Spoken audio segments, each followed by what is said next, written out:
Hey, Mr. Marshall. What's up, everybody? Welcome in. What's up? What's up? What's up? What's up? What's up? Yeah.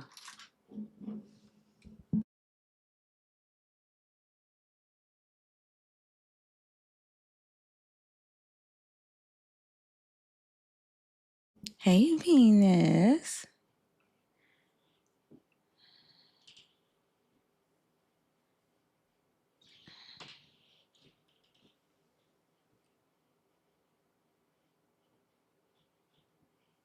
Ty Gemini.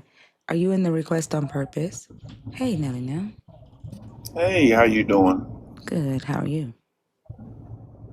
I'm good. I'm good. I just got off the phone with my one of my granddaughters. That little girl bugged me to death with, and she 15. Well, she getting ready to turn 16.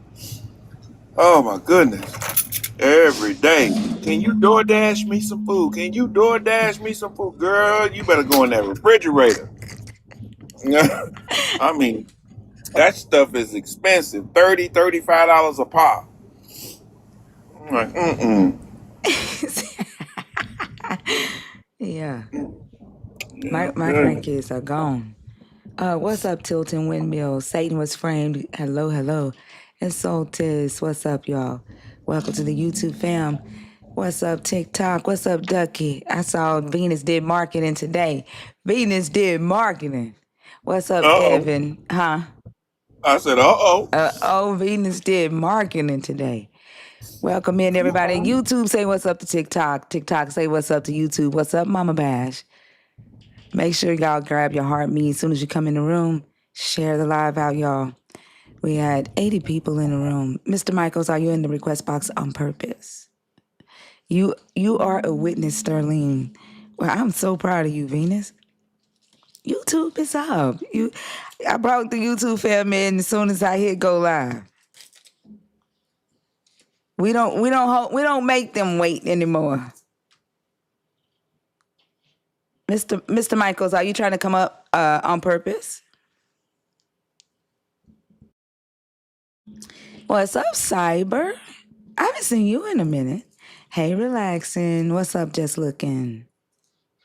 Welcome in, beautiful people. Welcome in. Hey, Hassan. You said, oh, that's why you came here first because the YouTube wasn't up. I brought the YouTube up as soon as I brought up TikTok. DC native, what's up? What's up, Marduk? I've only been alive for 45 minutes. W to our guardian in the chat, Joshua. Welcome in, Joshua. You say you've been live for 45 minutes. I've only been alive. Oh. Yeah. Oh, okay. There we are. I got you. I was gonna say, damn, that shit done went by that fast? Damn. No, I know I'm getting old, but goddamn. no, I've only been awake 45 minutes. Mm. You're so welcome, Tilton Windmill. Some of the craziest shit happens within the first 15 minutes of the live. And I figured, like, it doesn't make sense to wait to bring in the YouTube. I was using it as an incentive, but it ain't fair to y'all. Because sometimes y'all be missing some shenanigans. What's up, AG? Hey, Ducky. What's up, Rakia? I like saying your name, Rakia. Hey, you remember when I was talking to you about Perplexity? Mm-hmm. Well, they must be lying or something because they say that when you search on Perplexity, it searches the internet in real time, right then and there. Like doing a Google search, like the I same way Google does. Like if you go to Google, Google uses AI, Yeah, right? I guess like that. That's what I mean. I guess when I said that it searches the internet in real time, I guess that's what I meant then Yeah, it's because like that's an what it AI does. search engine, but Yeah. it's still predicting. It's still using coins to predict. Mm. Yeah, it's just based off of data that it's trained. Yeah, I kind of like it though because it's been like I'll be researching stuff and it'll give me pretty much all the Gemini, it give me all those answers, and then it also gives me a whole list of resources at the same time. I kind of like it a little bit. Yeah, that's the same thing Google AI does. What's up, the tour? Are you up here on purpose or on accident? No, I'm on purpose. Hey, y'all. Hi. How old are you? 27. Are you a believer in the God of the Bible, deconstructing, or an atheist? I'm a believer in the God of the Bible. Okay. There are 4 topics on the board. Which one did you come up to discuss? Whichever one y'all want to talk about. Because, hey, all of them are, which one you want to talk about, sis? I don't choose, so like you can pick one, whichever one you want. What's up, Lisa? Whichever one you want to discuss, just pick one, please. I'll pick 3. And because it's the obvious, easy answer, of course, it's the devil is the deceiver here. Like, he's the God of deception, right? Am I wrong? Like, Well, to me, yeah, I've not seen any evidence of a devil being deceiving. Like, how so? what record do you have of a devil being deceiving? Oh, your phone is muffled. Is there any way you can fix that? Oh, I have it like in my Oh, chest. okay. Where, girl, you in the bed? No, I'm on the couch. Oh, okay. So yeah, I wish I I just mean, got up. I only music. been awake 45 minutes. Music. Huh? Music. And doesn't he have dominion over music? And music is deceptive. Music is deceptive? That's Yes, because interesting. most people think they're being entertained when they're being hypnotized to do something. Well, I mean, would that be why you all would be singing to Jesus and in the holy choir in heaven? Because y'all would be hypnotized. But where does it say I the mean, devil? Where does it say the devil has dominion over music? Where does it in say the that? Bible. Yeah, where? I don't know in scripture, girl. I ain't been to church in a minute. I just know what I know. Look it Well, you up. don't know that because the Bible don't say that.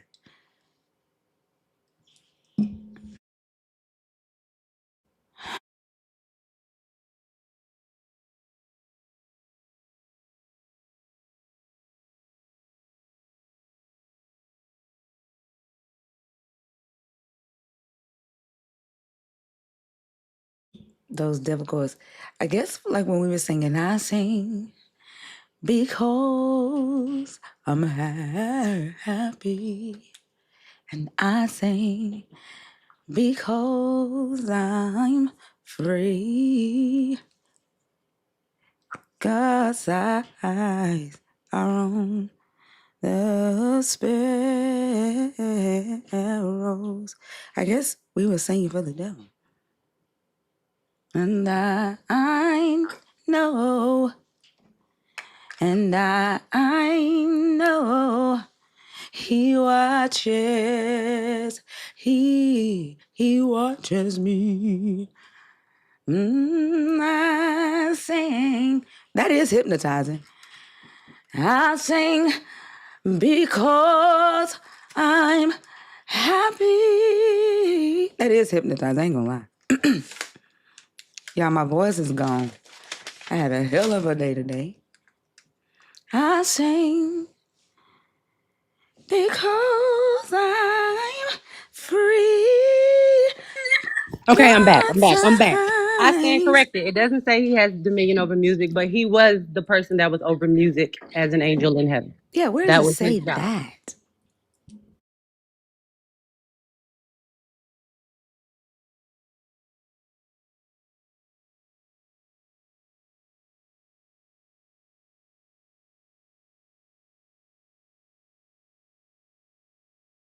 Hello? Oh, so you can't hear me when I exit out. No. Shit. Mm-mm. Oh, man. I'm sure you're looking at Ezekiel. I mean, I'm You're shoot. looking I at mean, Ezekiel 28.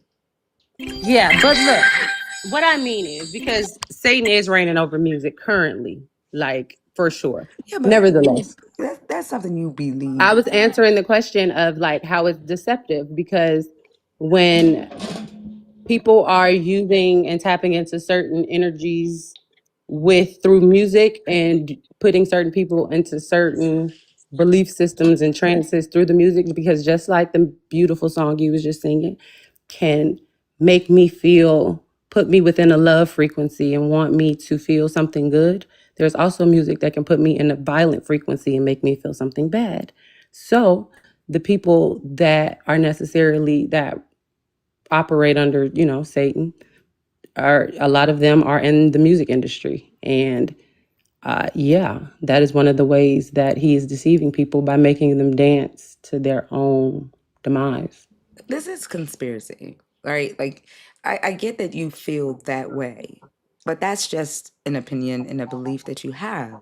Like, there's no record of the devil character in the Bible actually being over music or making people dance and go and be hypnotized. Okay, the devil was an angel. He wasn't just a character.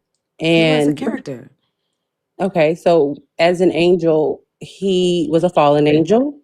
And from the very first story, he was trying to convince people to do things. And either Did, you, did he use music to convince? no, no, no, no, no, no. Like, you know I'm, what? The devil okay, was a so how about serpent. how about I Hold take the on. music? Hold on. The devil was a serpent in the garden. You know that part. You know that thing where the people from India, they play that instrument, and they're like ding ding ding ding ding ding ding ding, ding, and then the serpent go like that. Y'all know what I'm talking about? Is that India? Is that Aladdin? Is that from Aladdin? Snake jazz. Yeah, the snake Yeah. jazz. I wonder Thank Oh you. if, yeah. yeah, I wonder if the snake jazz is because of the belief that the devil was a snake, like a charmer. He was a serpent in the garden, and the belief is that the serpent seduced Eve. And Um, even in that sense, you said the devil was the serpent, and he seduced and deceived Eve. yeah, I said seduced. I didn't say deceive. Is seduction not a deception? I mean, when you have sex with your husband, when you seduce him, are you deceiving him? The seduction is not always about sex. The seduction is Right. about So, making you right. attracted to me. Right. So I said he seduced Eve. I did not say he deceived her. And you asked me if seduce was. Seduce. Let me answer, Tor. I'm trying to have a good conversation with you. Like, I didn't say, and then my voice is hoarse. Like, I don't, like, goodness, Sorry. goodness gracious. I didn't say that he deceived Eve. I said he seduced her. But you just asked me, is seducing not deceiving? And that's why I asked you, when you seduce your husband, are you deceiving him? Because seducing isn't deceiving necessarily. When I'm seducing somebody, I'm appealing to the things that I know that they like to get them to do what I want, whether that's sleep with me or get something from them or whatever it is. That seduction is a deception to an extent. It's not illegal, and it's sometimes not immoral, but seduction is a part of deception for sure. A part of, but not it.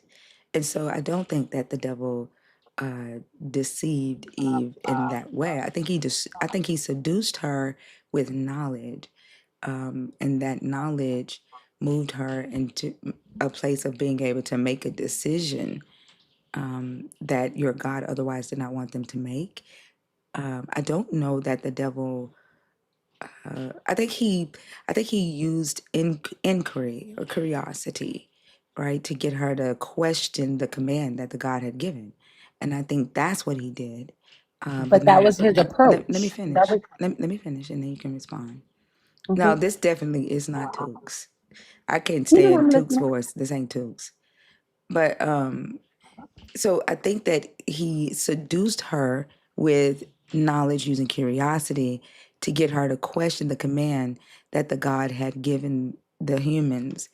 Um, and that led to them disobeying that command. But I don't think he lied to her and deceived her in that way. Now, we would have to prove that the serpent knew, right, what the God's plans were for the humans in order to say that he was deceiving. But I think he definitely seduced her. Yes. So seduction for the purpose of gaining or achieving a goal is definitely manipulation. And manipulation is deception. If I'm seducing my boss to get a raise or get a higher position, and I know that he probably likes certain things and I appeal to those things, that seduction is considered manipulation. And in the workplace, it's considered I don't want, is it coercion or no? It's like I forgot the exact term for it, but it's like a pay for play. It's definitely something that will get you sent to HR and fired. You cannot seduce somebody into doing something that you want them to do. Nevertheless, No, no. First off, manipulation isn't always bad. Like you manipulate stuff every day. Second, I hope you are not using illegal seduction to get your boss to give you a raise. You could seduce your boss to give you a raise by being a perfect employee, by being an overachiever, by taking initiative. Like when I wanted to be a manager at AT&T, I had a meeting with my center director and I asked her what did I need to do to be promoted. And she told me that I needed to be someone who takes initiative. And so I did the things that she liked so that I could get promoted. Now, granted, she wasn't the one who promoted me; somebody else did. But I took initiative. I was a go getter. I created yes. systems. I seduced the management team into promoting me. I did not use illegal means of seduction. Okay. And you had a goal. Eve didn't have a goal to eat every fruit on the tree. She was seduced. The serpent knew what he was doing. He made a calculated decision to work on her insecurity of being alone. He waited till she was alone, which is a calculated decision, and working on her vulnerability. He knew that I'm going to get her alone and I'm going to seduce her. He couldn't do it aggressively. He knew what way to approach her and how to get her to do that and manipulate her and to do. He basically groomed her into doing it. Like he knew what he was doing. The serpent Wow. and the Satan energy is a lot older than Eve, who had just came from the rib of Adam yesterday. Who told you she was alone? What man told you that Eve was The alone? And hold Bible on, let me said finish that Adam speaking. left her in the garden. The tour. Let me finish speaking. I didn't interrupt you. What man told you that Eve was alone? And no, the Bible does not say that. Your book says in Genesis 3:1, the serpent was made in the garden. It doesn't say anything about the serpent being older than Eve. In Revelation, the The dragon, I'm animals sorry, let came me before the finish human. speaking. I almost called you Eve. Like, y'all, You was on listen. point. Listen, I don't like to be interrupted, and I'm sitting Okay, go patiently. ahead. Thank you. In Revelation, the dragon that is thrown down when there is a war in heaven with Michael, the dragon that is thrown down, and it says that ancient serpent, that happens way after Eve is on earth. That even happens after Christ had been born in Revelation 12:9. So it's not referring to that same serpent in the garden. In fact, in Isaiah, I think Isaiah 60, the serpent that's in the garden is on the New Jerusalem. It's in eternity with y'all, still eating dust of the ground. It still has the same curse. So it definitely is not the dragon that's in Revelation. But the Bible in Genesis 3:1 says that Adam was with Eve at that tree when she after she ate. First off, it says that the serpent said, did God really say that you can't eat from every tree in the garden? Like the serpent just asked her a question. He used curiosity. And Eve said, he said we can't eat or touch it or we'll die. And the serpent said, you will not die. And the day that you eat it, your eyes will be open. Like the serpent told her the truth. Like you won't die the day you eat it. Your eyes will be open. You'll have a moral conscience change, and you'll be like God, knowing good and evil. And she looks at the tree. She sees that it's just like the fruit in the garden, and then she wonders what it would be if it would be good to desire to be wise. And then she eats. Like he didn't prey on her insecurity of loneliness.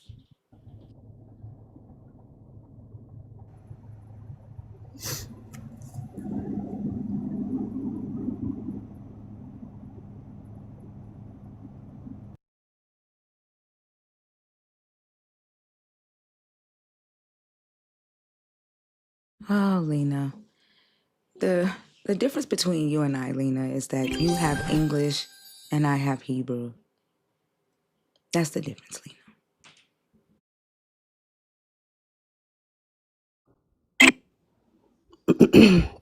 Okay. So, yes, he told her a half truth because he didn't, well, God had already pretty much explained that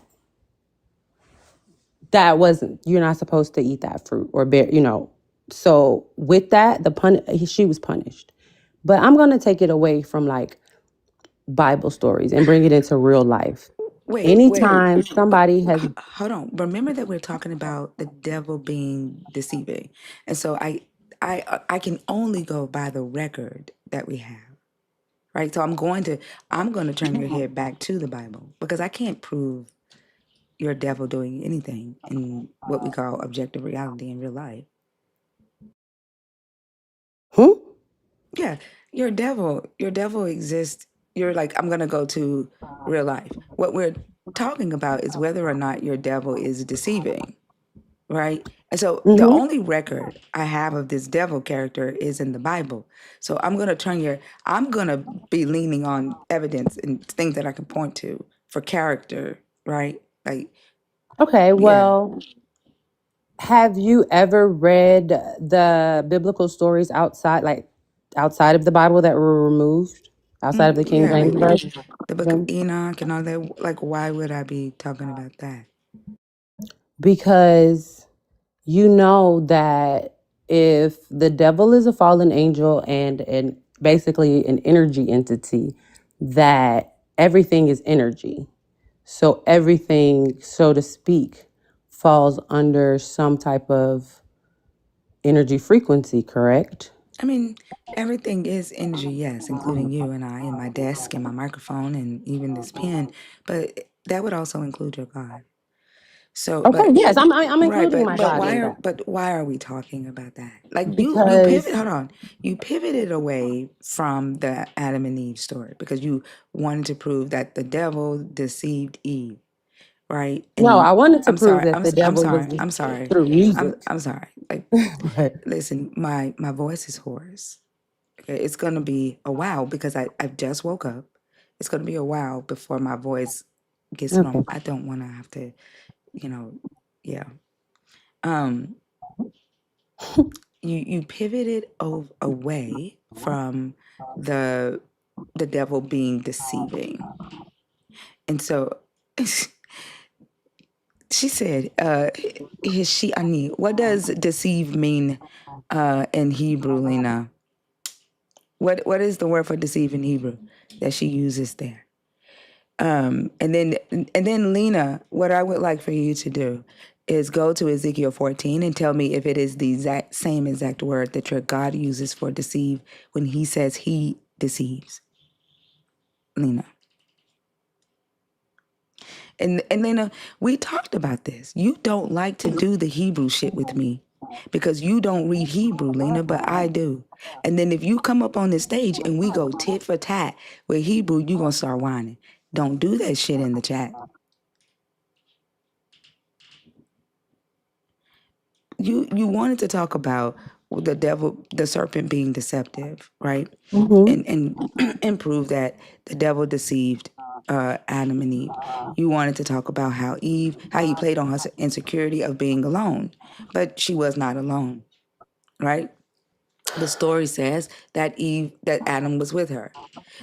You wanted to talk about the serpent being older than Eve, more ancient, but the story says that the serpent was created in the garden. And so it couldn't be more ancient Who than was Eve. created first? I'm sorry, let me finish. So the serpent could not be more ancient than Eve. But what I would like to talk about is the fact that your God did say to Adam that if you eat from the tree of the knowledge of good and evil, you will die the day you eat it. And that did not happen.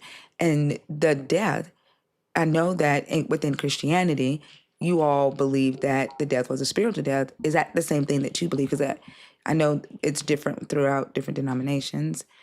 Do you believe that he was threatening them or warning them that they would have a spiritual death or a physical death? I think that death was they lost access to the spirit realm directly in like being able to access the 5D type. if that's the best way that I can put it in like layman's terms. Right, but I'm asking you, what did he warn them that they would lose? Did he tell them they were going to lose 5D access, or did he tell Because them? to be able to I'm see I'm with sorry, your real the eye, tour, the tour. When he said to Adam and Eve, when he said to Adam in Genesis 2:17, do not eat from the tree of the knowledge of good and evil, for in the day that you eat it, you will die.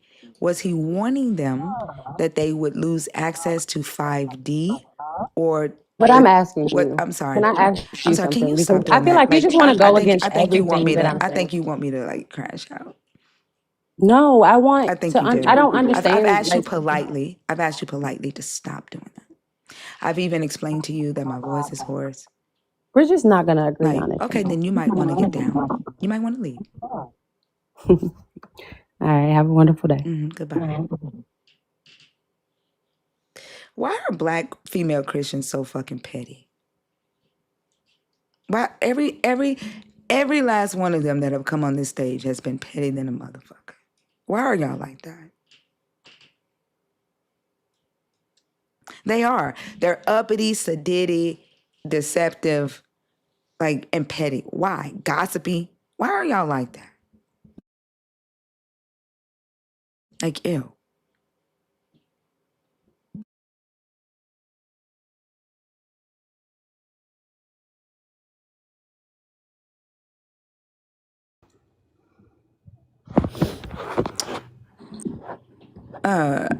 Blade. Nelly. Yeah.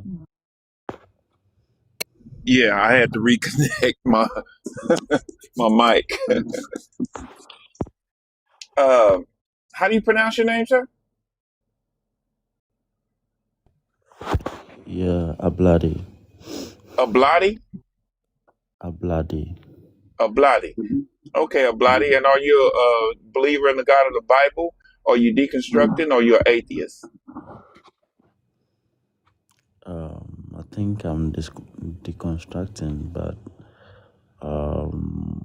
all I'll say is my Hold on. friend. Stop playing with us. Don't come up here with that bullshit. You are not deconstructing. Do not come up here playing on my stage. Do you understand? I don't feel like this shit. I'm being Like sincere. y'all are fucking ridiculous. I swear. It does not make sense. Like, y'all are gross to me. Like, I swear, if demons did exist, you motherfuckers would have them bitches. You are not fucking deconstructing. Don't come up in here with that bullshit. If you came up here to have a conversation about your Jesus, do that shit or get the fuck down.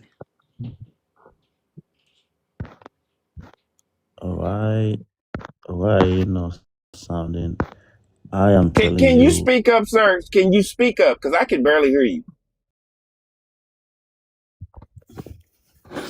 Yeah, can you hear me? Okay, that's a Please, little can you hear better. me? Yeah, so you're a Christian, you're a believer in the God of the Bible?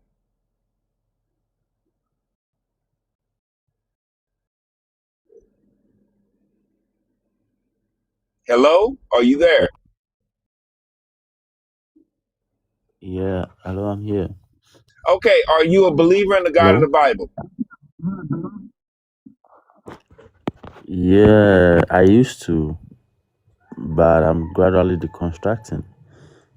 I'm gonna take your ass the Yeah, fuck down. yeah. I ain't got time for this Yeah, slow ain't nobody shit. finna fucking play with you. Your lying ass. Ew. Damn. Like, they just be lying.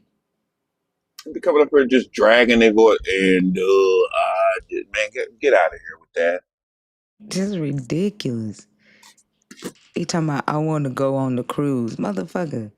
Ain't nobody finna welcome your ass on no motherfucking cruise. The fuck out of here. Jumbo.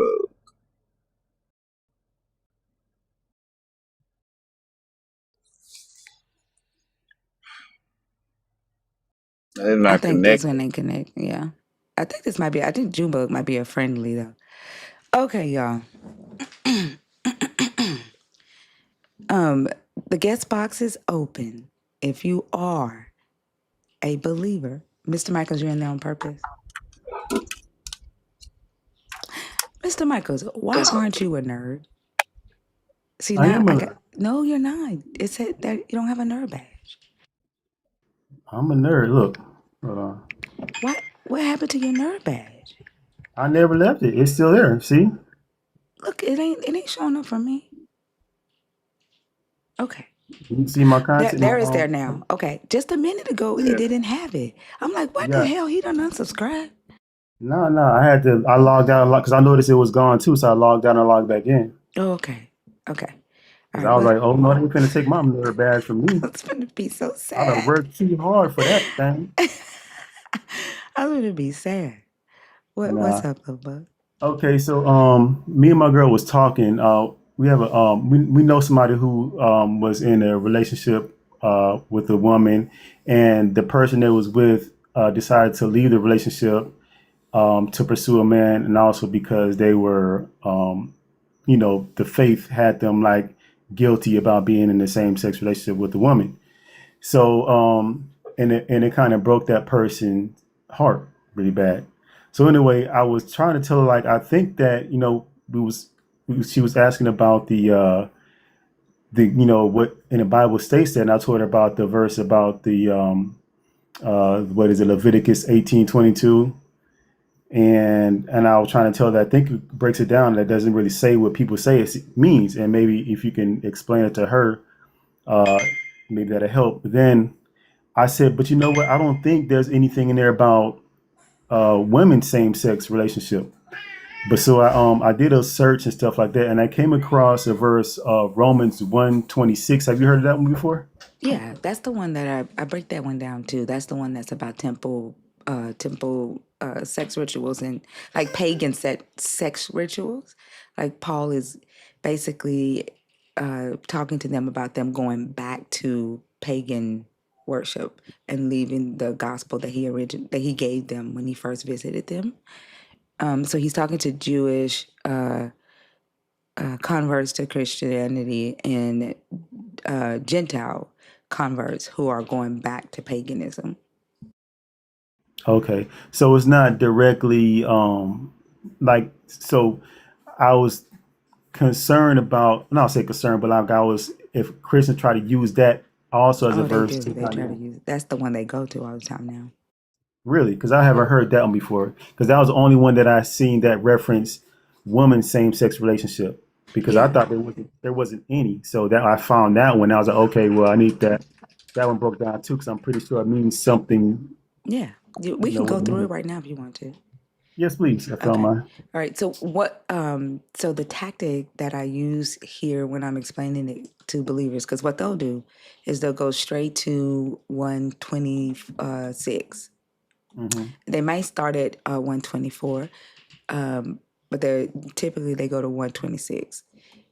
And so what I usually do is I start at verse 18 for them because they won't sit through verse 1, so they'll find out what's going on and like who he's talking to. But verse 18 can give you a good idea of that too. And then what I do is I follow the pronouns, right? And focus on basic reading comprehension here so we can follow the subject of who he's talking to and about. And so, starting at verse 18 says, "For the wrath of God is revealed from heaven against all ungodliness and injustice for those who by their injustice suppress the truth." And so they'll usually go, see, they're suppressing the truth, and they'll say that's homosexuals. And so the very first pronoun there is there, right? Whoever Paul is talking to here is suppressing the truth. He says, "For what can be known about God is plain to them," pronoun, same subject, "because God has made it plain to them." And so it's people who already knew this God, right? Hmm. If we remember, the Gentiles didn't know this God unless they had a preacher. So that he's talking to people who had previously converted through his gospel who are now going back to paganism, and Jews knew him Hmm. already. right? So he's not talking to Gentiles who had not been introduced to the God of Israel, because Paul said that they can't know him unless they have a preacher. He gives the scripture in Deuteronomy where the prophecy says that he's going to go to a people who are not a nation, who are not a people, right? Who didn't even know to call on his name. So he's not talking to people who don't know this God. So that cannot include like the whole of the LGBTQIA community, right? So he's talking to a very specific group of people here. He says, ever since the creation of the world, God's eternal power and divine nature, invisible though they are, have been seen and understood through the things God has made. So they are without excuse. For though they knew God, again, he's talking to a people that previously knew God, right? They did not honor him as God or give thanks to him, but they became futile in their thinking and their senseless hearts were darkened. So this is him talking about the fact that they were original converts and now they've become futile in their thinking. They're going back to paganism. Claiming to be wise, they became fools and they exchanged the glory of the immortal God. Here's the exchange. Here's them going back to paganism. They left Yahweh, and he's getting ready to say what gods they're going back to. For images resembling a mortal human, right? The Roman gods, or birds, the Assyrian gods, four-footed animals, Egypt, or reptiles, Mesopotamia, Babylon. Therefore, God gave them over in their desires of their hearts to impurity, to the dishonoring of their bodies among themselves.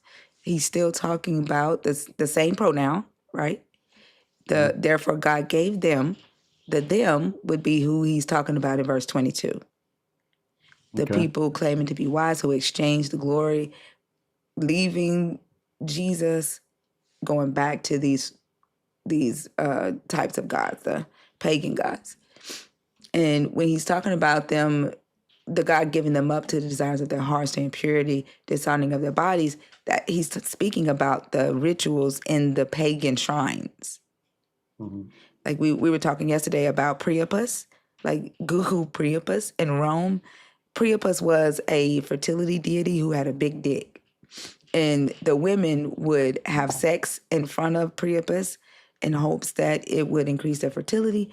Or sometimes they would like have sex with smaller statues of Priapus in front of the Priapus deity.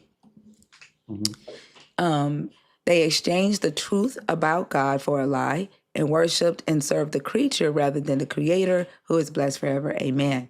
For this reason, and then, so what reason? That he gave them up to these pagan gods, to the dishonoring of their bodies in the temples. God gave them over to dishonorable passions. And then the females exchanged natural intercourse for unnatural. And in the same way, also males giving up natural intercourse with females were consumed with their passionate desires for one another. Males committed shameless acts with males and received in their own persons the due penalty for their error. And so here, first off, what Paul uses here, he's referring to male and male relationships, not he doesn't use the word for homosexuality here. And so this is also how we know that he's referring to either paternalistic relationships, forced relationships that were happening in the temple, it was one more, prostitution, temple prostitution, not same-sex loving relationships. And then if you read the next verse after that, and since they did not see fit to acknowledge God, God gave them over to an unfit mind and to do things that should not be done. They were filled with every kind of injustice. So if verse 26 to 27 is speaking about homosexuality, then verse 28 and 29 would have to mean that Paul is saying every person who is gay are filled with evil, covetousness, malice, envy, murder, strife, deceit, craftiness, gossip, slanderers, God haters, insolent, haughty, boastful, inventors of evil, rebellious towards parents, foolish, faithless, heartless, and ruthless. That means that every homosexual is filled with this shit here. But that's not what he's saying. He's saying this group of people who left the gospel that I originally came to you guys 14 years prior, that you all are leaving and going back to paganism. God has given y'all up to do all of this stuff here, since you want to be in the temples and do all of this temple prostitution, patteristic relationships, forced like rape in the temple, because that's what they were doing in Rome. And then it says they know God's decree and that those who practice such things deserve to die. And the practice such things he's talking about is the things he lists in 29 through 30, not homosexuality, yet they do not only do them, but even apply others who practice them. So the way to understand Romans 1:18 through 32 is to follow the pronoun, so you know who he's talking about. It's also to understand Roman history at that time, and then to understand that Paul is talking to former converts who are backsliding, basically. Does that make sense? Yeah, so I just want to repeat it back to you, make sure I understood everything. So it started off that is being referred to just a specific group of people. It's not being applied to the masses as a generalization. It's like these specific people, and then he's just naming what these specific people are doing, that because of going back to the paganism that you're saying, and this is what they're doing within that, and because they're doing that and they don't want to turn back to God, God's just giving them up to that and just basically saying, y'all can have that. You know what I mean? I'm going to let y'all do what you do. I wash my hands of you type deal. And you guys are doing these things and you're filled with all these bad things anyway. So you guys can have that. Fuck you, pretty much. Yeah, kind of like the reprobate mind that they always talk about. Like God turned them over to a reprobate mind. So he's basically saying, I'm giving you up to worship these pagan gods, and those that worship pagan gods these type of people. Gotcha. So all right, so that's cool. And I just want to basically going back to the Leviticus one about the man shall not lie with mankind like woman.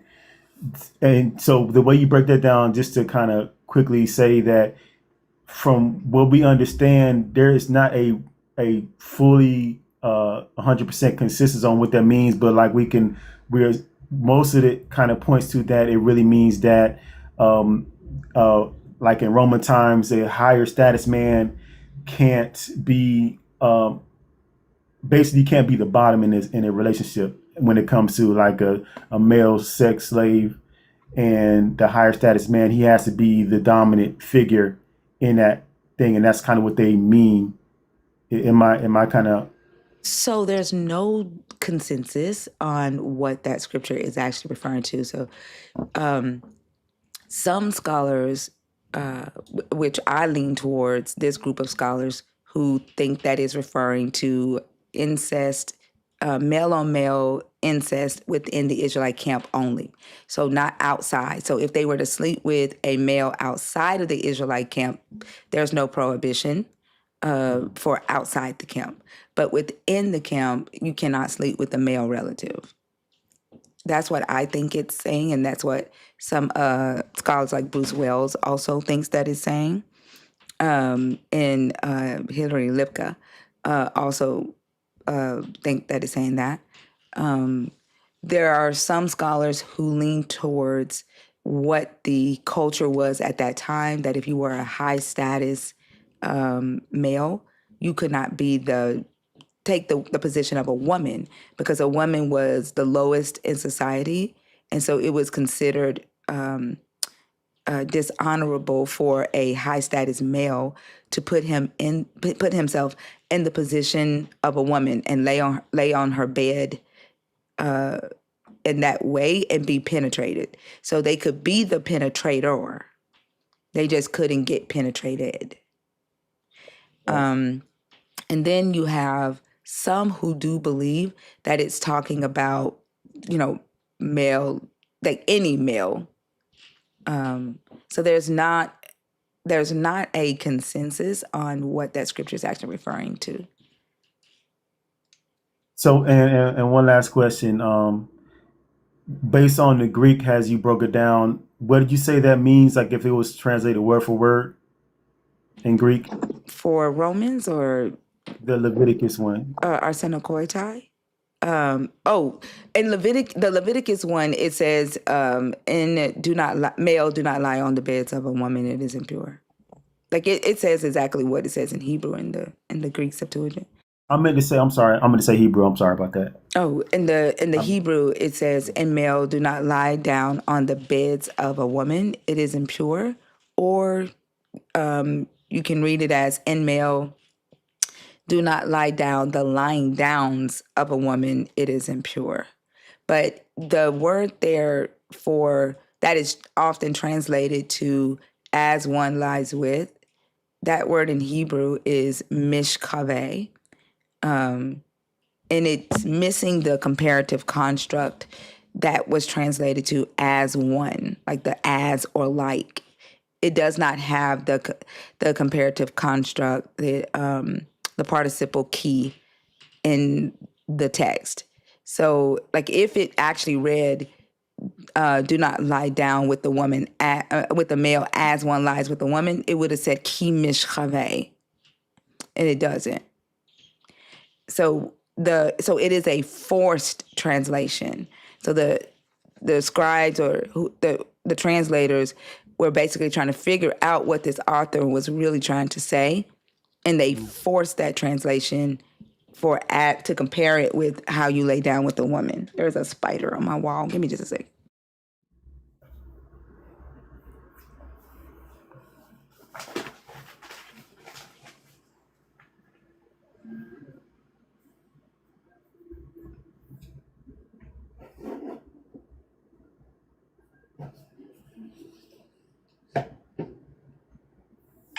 Goodness.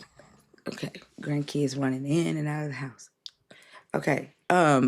So the word mishkaveh is plural and possessive. So it's not like one thing that like have sex. So it's not singular, it's plural. So it's something multiple that the woman owns. So it's a possessive form of ish. And so she owns this, whatever it is that the men are not supposed to mess with. And it gives the context that like this is her domain, because we see in Genesis 49 when Jacob is admonishing Reuben for sleeping with his wife Beulah or Bethulah, I can't remember her name.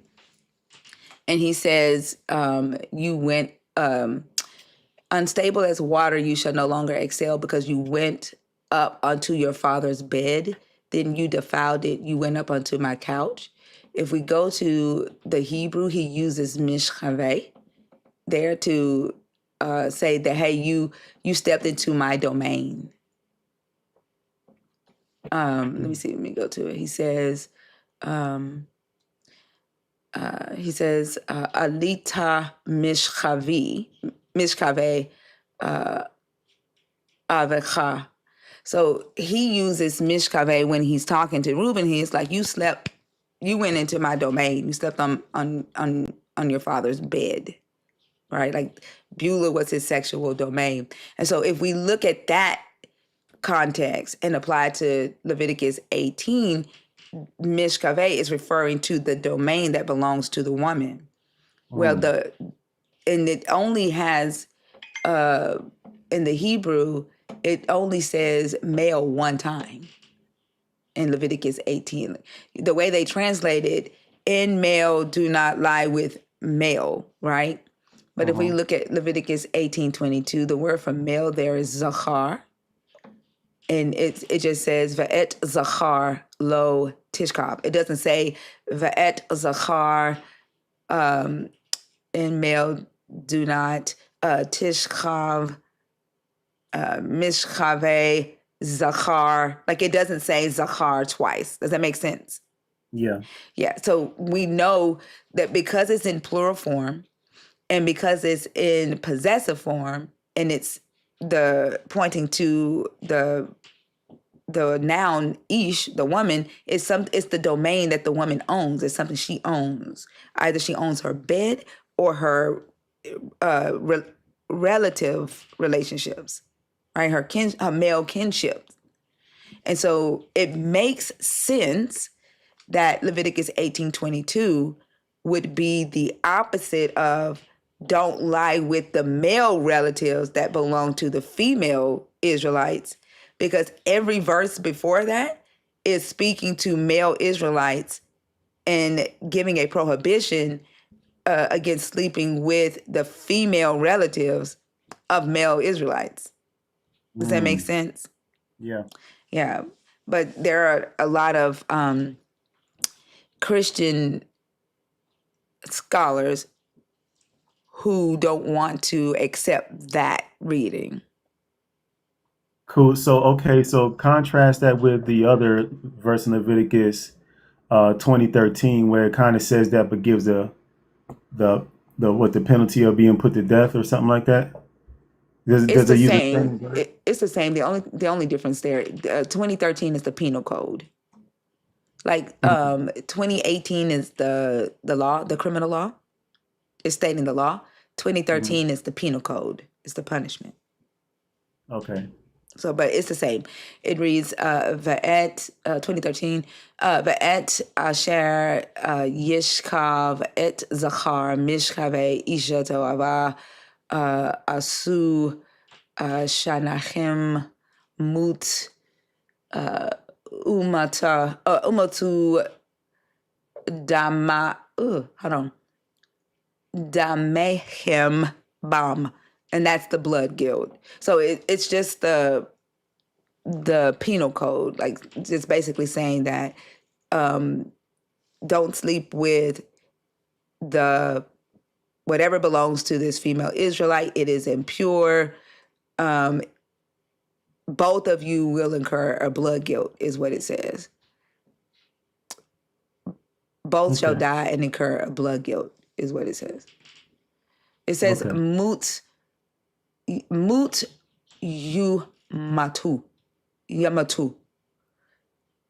Mut yumatu.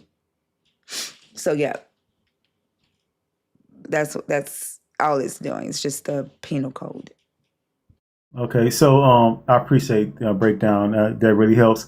So one last question before I get out of here. If I'm trying to like explain this to somebody to kind of like make him think about that, because again, the person that this happened to, they got, their feelings got really fucked over because of it, and it's because of that belief of the abomination verse in the Bible. And if I can give some information to make them like reconsider that thought, you know what I mean? Because it's not like they didn't like the person, love the person. It was the guilt that drove them away. And so because of that guilt, it wasn't nothing more than that, but it was based off of incorrect, interpretation of what's actually being said in the Bible. And that's unfortunate because they had a good relationship, but that was the only thing that drove them away. And I hate to see that happen.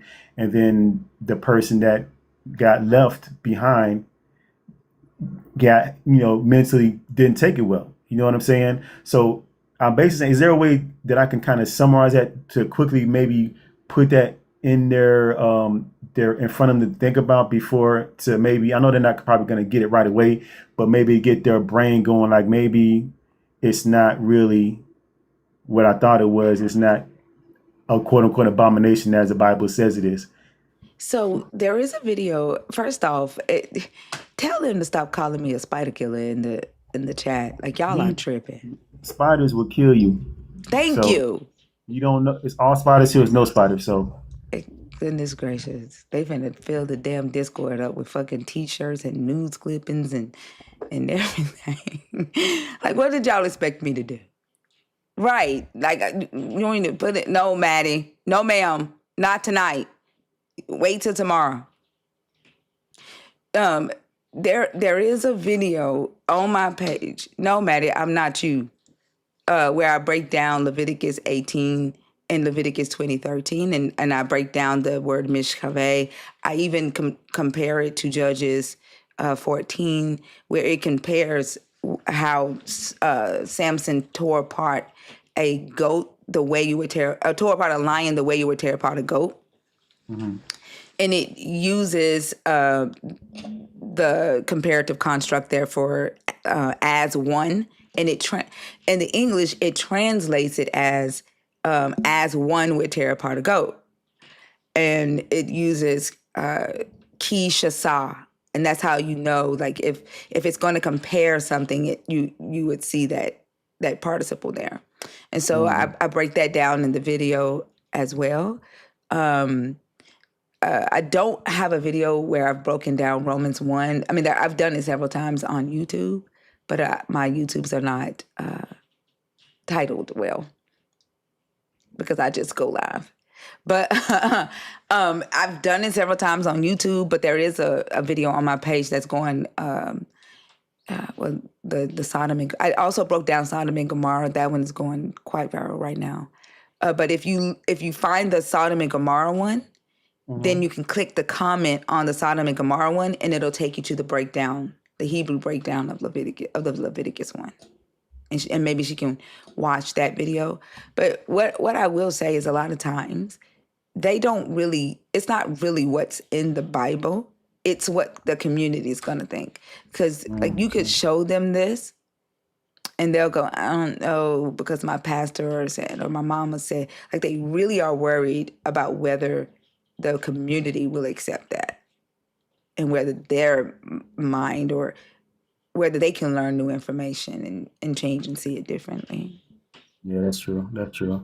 I figured the way I think about things is that it's more than likely it's not going to do anything as far as changing her mind because of what you just said, but at least the information was put in front of the face. You know what I mean? It's up to them whether they take it or not. Yeah.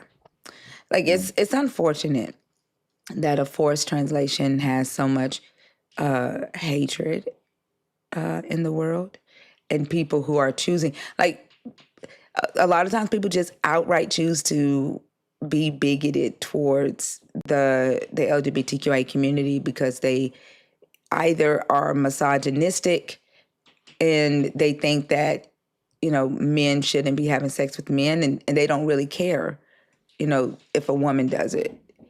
There is a paper in the Discord on the news and resources section that breaks down the history of pederasty and homosexuality in ancient Greece and ancient Rome during the time that Jesus would have been on earth, and the evolution towards condemning it, like going from it being an acceptable thing to being frowned upon to being outright condemned. And the last thing that was condemned was lesbianism. Like, they focused on, men, like regulating men sleeping with men and which men you were allowed to sleep with and not. And then the last thing they gave a fuck about was women sleeping with women. And the reason they outlawed that is because they said that God created the woman's body for the pleasure of a man. And when two women are having sex, it takes away an opportunity for a man to enjoy her body. And that's why they outlawed lesbianism. Even in the Talmud, a lesbian isn't outright condemned or prohibited. She's seen as lasciviousness, but she isn't banned from marrying a priest. And that's how you know that it's not prohibited, right? She can still marry a priest even if she has had sex with a woman. Gotcha.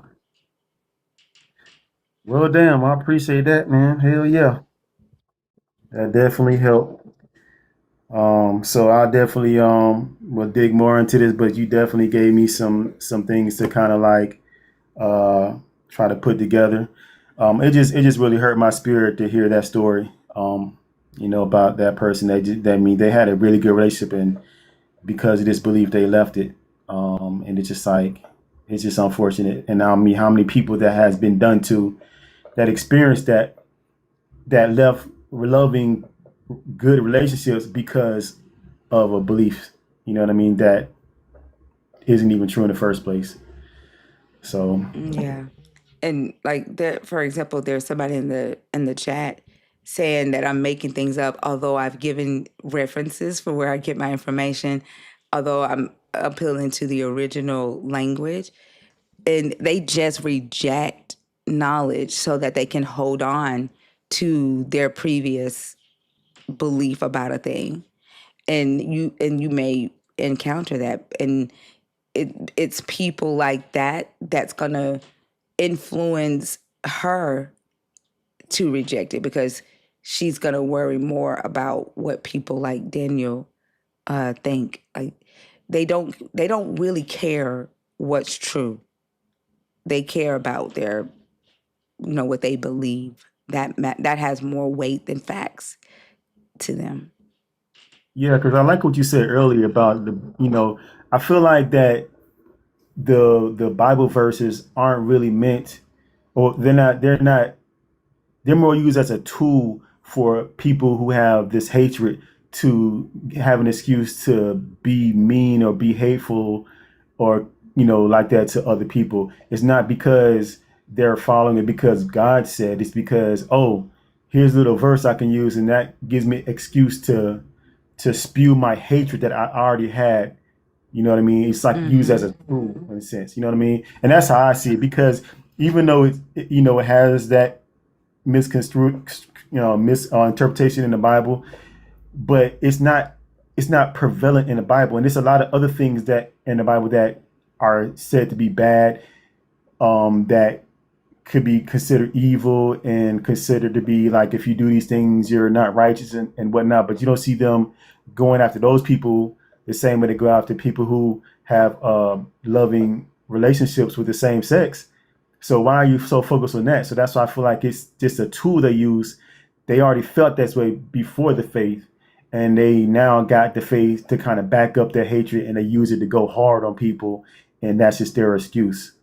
Yeah, like I also made a video. One thing that if I were you, I would get her to look at Proverbs chapter 6, verse 16 through 19, because what the church does, and people like Daniel, is they focus on the fact that, first off, in Leviticus 18, in Leviticus 20, it says that whatever the author is referring to, in Leviticus 22, it says that thing is to'avahu. To'avah is just that it is a disgusting thing, right? Like it's impure. Not like there was no word abomination in the ancient world. And so the word abomination comes from the Latin word abominare, and it just meant to, like a detestable omen, right? Um, a ill omen. It did not mean that it was this like disgusting, hateful, unclean thing. That's a more modern translation of to'avah. And so if we look at Proverbs 6, 16 through 19, there are several things that are described as to'avah, and these are things that the God hates, but they're to'avah to Adonai. They're to'avah to the God, not to'avah to him. Who can mean him or it is, right? Mhm. And so when something is to'avah who, it is to'avah to the community, or to'avah to you as the human. But when something is to'avah Adonai, that it is abominable or detestable to the God. In Proverbs 6, 16 through 19 lists 7 things that are to'avah to the God. And so if they focus on homosexuality being an abomination, that's the word. Like, oh, God said it's an abomination. Yeah, I lie. Yeah, I might commit adultery, but God said homosexuality is an abomination. He hated it. He called it an abomination. That's what they focus on, right? But if we go to Proverbs 6, he literally says that haughty eyes are an abomination to him. He says a lying tongue is an abomination to him. And he says this twice, right? And so hands that shed innocent blood, a heart that devises wicked plans. So those that are in church gossiping and shit, going and creating their little groups against the first lady so they can make the first lady feel insecure because they Sister jealous Cheryl. of, like, all of that shit is an abomination. Feet that run to do evil is an abomination. A slanderer, a false witness is an abomination. Spreading discord amongst family is an abomination. And so if they want to focus on that word abomination and say that homosexuality is so bad, God hates it, well, take your ass to Proverbs 6, 16 and 19, and he hates your ass too. And so, like, how is my abomination worse than your abomination? And why are you Yeah, focused on my abomination and not your own abomination? And that's the question that I would have her ask the church, because that's what they try to do. They try to focus on that word abomination. yeah, because Sister Cheryl ass be gossiping her ass off in church. Yeah, exactly. And the difference is that for the gay verses, it's abomination who? It's abomination to the community. Community, right? Okay, Proverbs 6:19 is abomination is an abomination to the God, which is worse. it's worse, right? Yeah, And it doesn't say shit about man sleeping with man or woman sleeping with woman in Proverbs 6. There's also scriptures that says marrying your wife after you divorced her, marrying her again is an abomination to Adonai. Like, he hates you remarrying your wife more than he wow, hates homosexuality. damn. Well, hell yeah, I appreciate that. I'm gonna let somebody else get up, but man, I really graciously appreciate you spending the time there and break that down for me. It definitely helps. You're very welcome, Mr. Michaels. Thank you for coming up.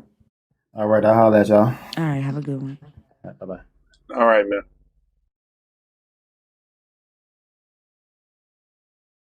Yeah, they in the comments having a fucking fit over another man's dick.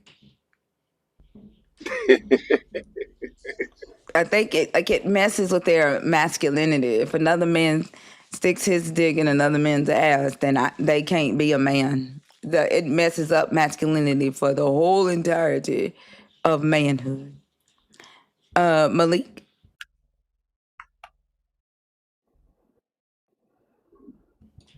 are you there?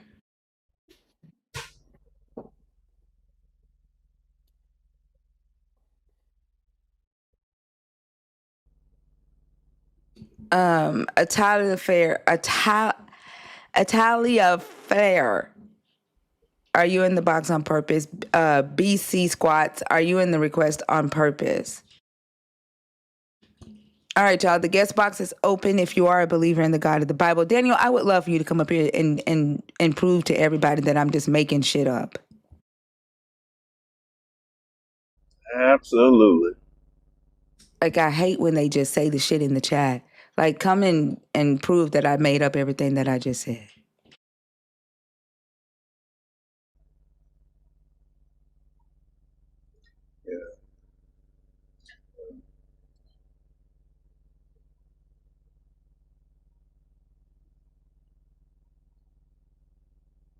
Like, why do y'all like? I just saw Joshua send you a invite. Why are you staying in the chat? Like, come show me that I'm wrong. I welcome the challenge. You might teach me something. Like I want to go back and look and research. I want you to make me question what I think I know. Why are you scared to come up?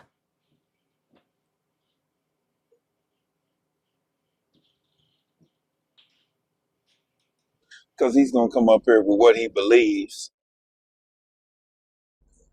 Promise you that. Like, I don't understand why they come here to listen to these conversations just to complain in the chat. I don't get it.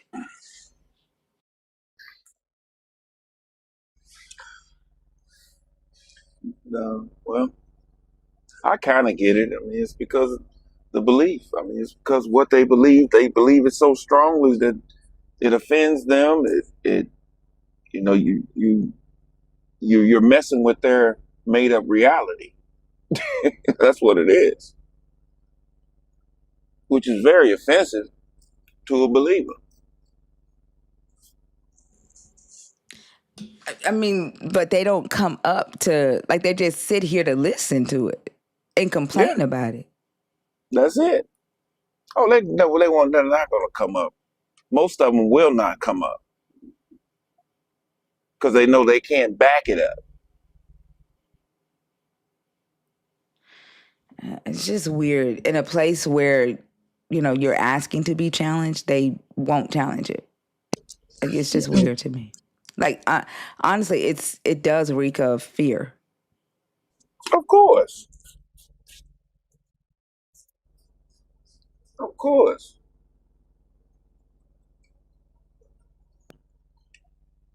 They're not gonna come up here. They got to question their God. And when they do that, they feel that they done something wrong and they could go to hell for it. Like, I want to know, like, Daniel, what's the difference between the abominations in Proverbs 6 and the abomination in Leviticus? Because y'all still lie. Y'all still create discord. Y'all still do evil shit in your heart. Like, what's different between your abomination and the abomination you believe is in Leviticus?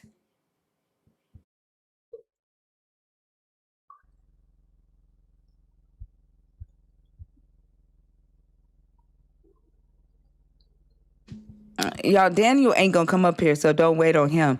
The guest box is open. If you are a believer in the God of the Bible, if you are deconstructing your belief, you have questions, you're challenging what you believe or challenging what you think you know, this is the place to do that. I am challenging, so expect for me to ask questions as someone who is challenging what she thinks she knows. Or if you are an atheist, this is not an ops only live. If you disagree, cool. If you agree, cool. Nerds, I like what Mr. Michaels just did with using his nerd subscription. That's what I like to do. If you have questions, things that you want to research live, that helps keeps the conversation going, and that gives us all opportunity to learn during the live as well. Lofi season. Hi, I have a question. Wait, you're not I don't take random questions from the chat, unfortunately. In order to ask an off-topic question, you do have to be a subscriber to the community. Okay. Yeah, but if you want, you can pick a topic and have a discussion and try to work your question into one of these topics. Okay. How old are you? I am 21. Okay. Are you a believer in Jesus or the God of the Bible, deconstructing your belief, or an atheist? A believer. Okay. And which topic does your question fit in? Number 1. Okay, go ahead. What do believers have against thinking? How do I say this? Why do some people, I don't know, like, mock Christianity the most. Like, I just find it like surprising that people can do that. But if it was something like, I don't know, any other topic, it wouldn't be something like that. And I see people mocking that, or if somebody says, "Oh, I'm Christian," somebody will get dirty looks or have something to do with them. If you know what I Luffy, mean. yeah, Luffy, let me ask you a question. Do you remember a couple of months ago where the monks did a walk for peace? Do you remember that? Mm-hmm. What Yeah. happened? What happened? The monks of peace. The I walk for don't. peace that the monks Oh, did, what happened? oh.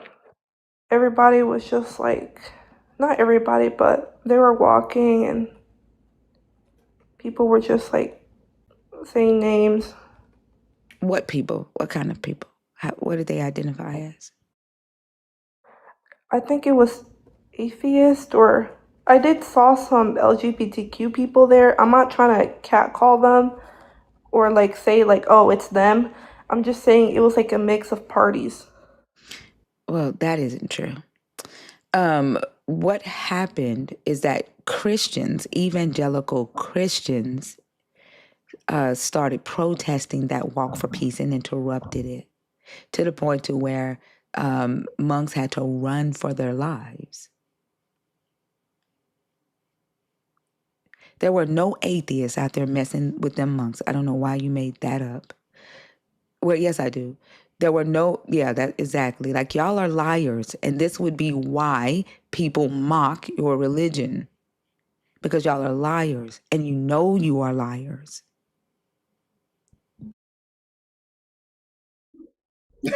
She made that up for real. Wow. Mind you, That's this some, is the third one tonight who has came up and just outright lied. Like, y'all are showing that y'all are liars. they have to lie to defend this religion. They have to lie. There's no other way to defend it without lying. And that's just standing on something that you believe to be true. And then they're like, they make themselves a victim while being the fucking abuser, by being the fucking predator. Mm-hmm. Like, y'all know that Christianity has for centuries encroached on the lives of other people. Yeah. Like, Christianity has mocked other people's beliefs, has called their beliefs satanic. Like, your devil is literally formed after pagan religion so that you would demonize anything that isn't Christianity. Yeah. Playing victim is not nothing new, though. I mean, that's been going on since like when the slaves were set free. Who played victim? The slave masters. Who got paid? The slave masters. I mean, they played victim to setting them free. That's wild. So that ain't nothing new. Yeah. Well, it's new to them. It's new to them because they've always been able to be, to just willfully, unattested, do and say these harmful, hateful things to people who did not think or believe like them. They felt superior. Christianity is very supremacy focused. Like, they felt and they believe they are the superior religion. Their Yeah. God is the one and only true God. Jesus says, "I am the way, the truth, and the light. No one gets to God but through me." That is very narcissistic and superiority focused. So they think that because they worship the one and only true God in their belief, that they have this, authority to look down on everybody else. And they've done that for centuries. And so now that they're kind of getting a taste of their own medicine, they're getting pushed back now openly, unapologetically, and they don't know how to take it because they've not received challenges in this way. And so now they're the victim. Like, I'm a Christian. Like, why are you talking about my belief? I think that you should respect everyone's beliefs, but you did it up until a year or two ago, until people start challenging yours. Now you want to respect everybody's belief when you thought yours was the one and only true one. That's crazy. Yep. It's wild. But Like, why are you asking me if I go live this late? Like, you think TikTok closes at 11 p.m.? Like, the live option just shuts off at midnight. Like, I'm not the only one live right now. Like, why do y'all ask those types of questions?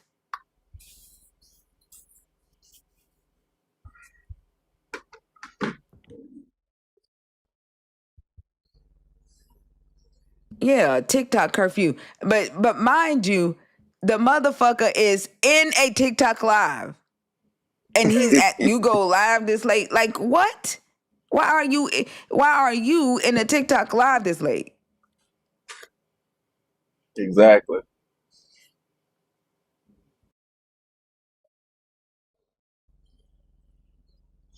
I don't know why, because I go live. For 3 years, I have gone live at 11 p.m. Central. For 3 years. So to say that you're not used to seeing me live this late, I don't know how. This is my time slot for 3 years.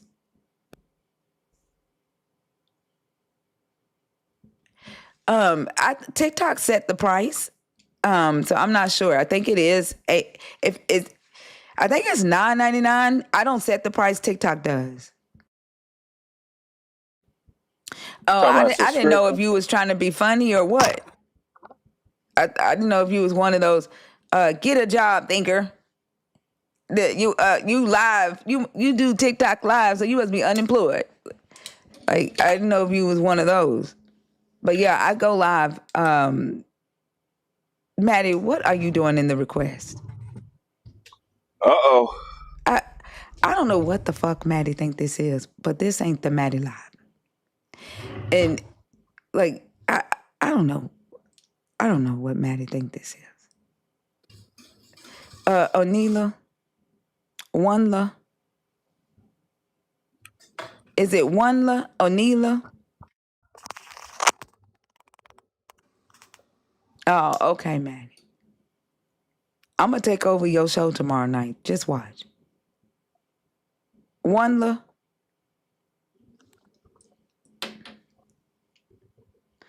It's gonna be Thinkers Hour tomorrow night. I'm gonna take over her show tomorrow. I'm gonna show her how it feels. Yeah, you gonna see a difference tomorrow, Maddie.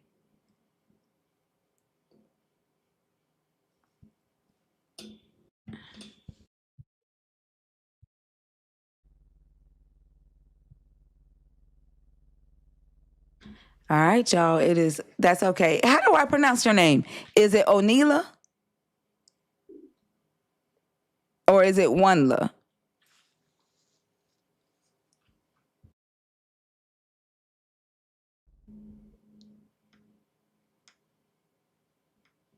It looks like the name of a business.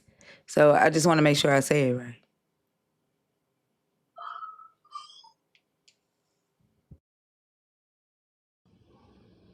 Hey, how do I pronounce it? Hello. Hi. Hi, I'm Onela. I'm in Africa, Oh, Nella. Botswana. Onela. Oh, that is pretty. Thank you. I'm so happy to be taken to you. I was just trying to like. I just wanted to like. I love your show so much. Thank you. I appreciate that. Where in Africa are you, if you don't mind? If you don't feel comfortable sharing, I understand. I'm okay. I'm okay. I'm in Botswana. Southern Botswana. Africa. Botswana, yes. Is it very Christian-y there? It is. It is. And people get shocked They Yeah. don't believe it exists, that people don't know Christianity. Like it's the only thing that they know. They believe in God. Even our national anthem, it talks about God. It worships God. And I'm so tired. I don't even know how to make conversations with people because they will be talking about God. Are you finding that more young people are starting to deconstruct? Young people don't give a shit anymore. So here will be like our parents, we pray before we eat. We don't have a choice. Like we don't know how to, I don't know how to tell them that this doesn't make sense anymore. It used to make sense before TikTok. And most of us are just getting used to TikTok. So we do not know how to say it, how to tell even my niece whose parents are Christians, like full blown. All they ever talk about is God. Yeah, and it's like there's so much more um, to life, and so much more that they can be experiencing with family members and learning about family members than the God. Like I remember having a dream about my mom, and in the dream she died, and there was this piece of wood on top of her in the dream, and it had God written on it in like graffiti. And I was trying to get to her, but I couldn't get to her. And and the dream, it was basically saying to me that that piece of wood represented what was between me and my mom having a relationship. And I know that like it's the reason I dreamt that is because of all of the arguments me and my mom would have about God and me deconstructing and all of that stuff. But I think that that's how it is like with our families. We can't know each other really, especially like in the Black community. It's difficult for us to know each other because everything is God this, God that, the We devil this. can Like goodness. we cannot have a relationship, like an honest relationship. They want us to get together and enjoy each other's company, but with God. As long as we are joined by God, then that's okay. Otherwise they can't see depression that is going on in our family. They can't see anything. As long as God is on the throne. My sister is a preacher's wife.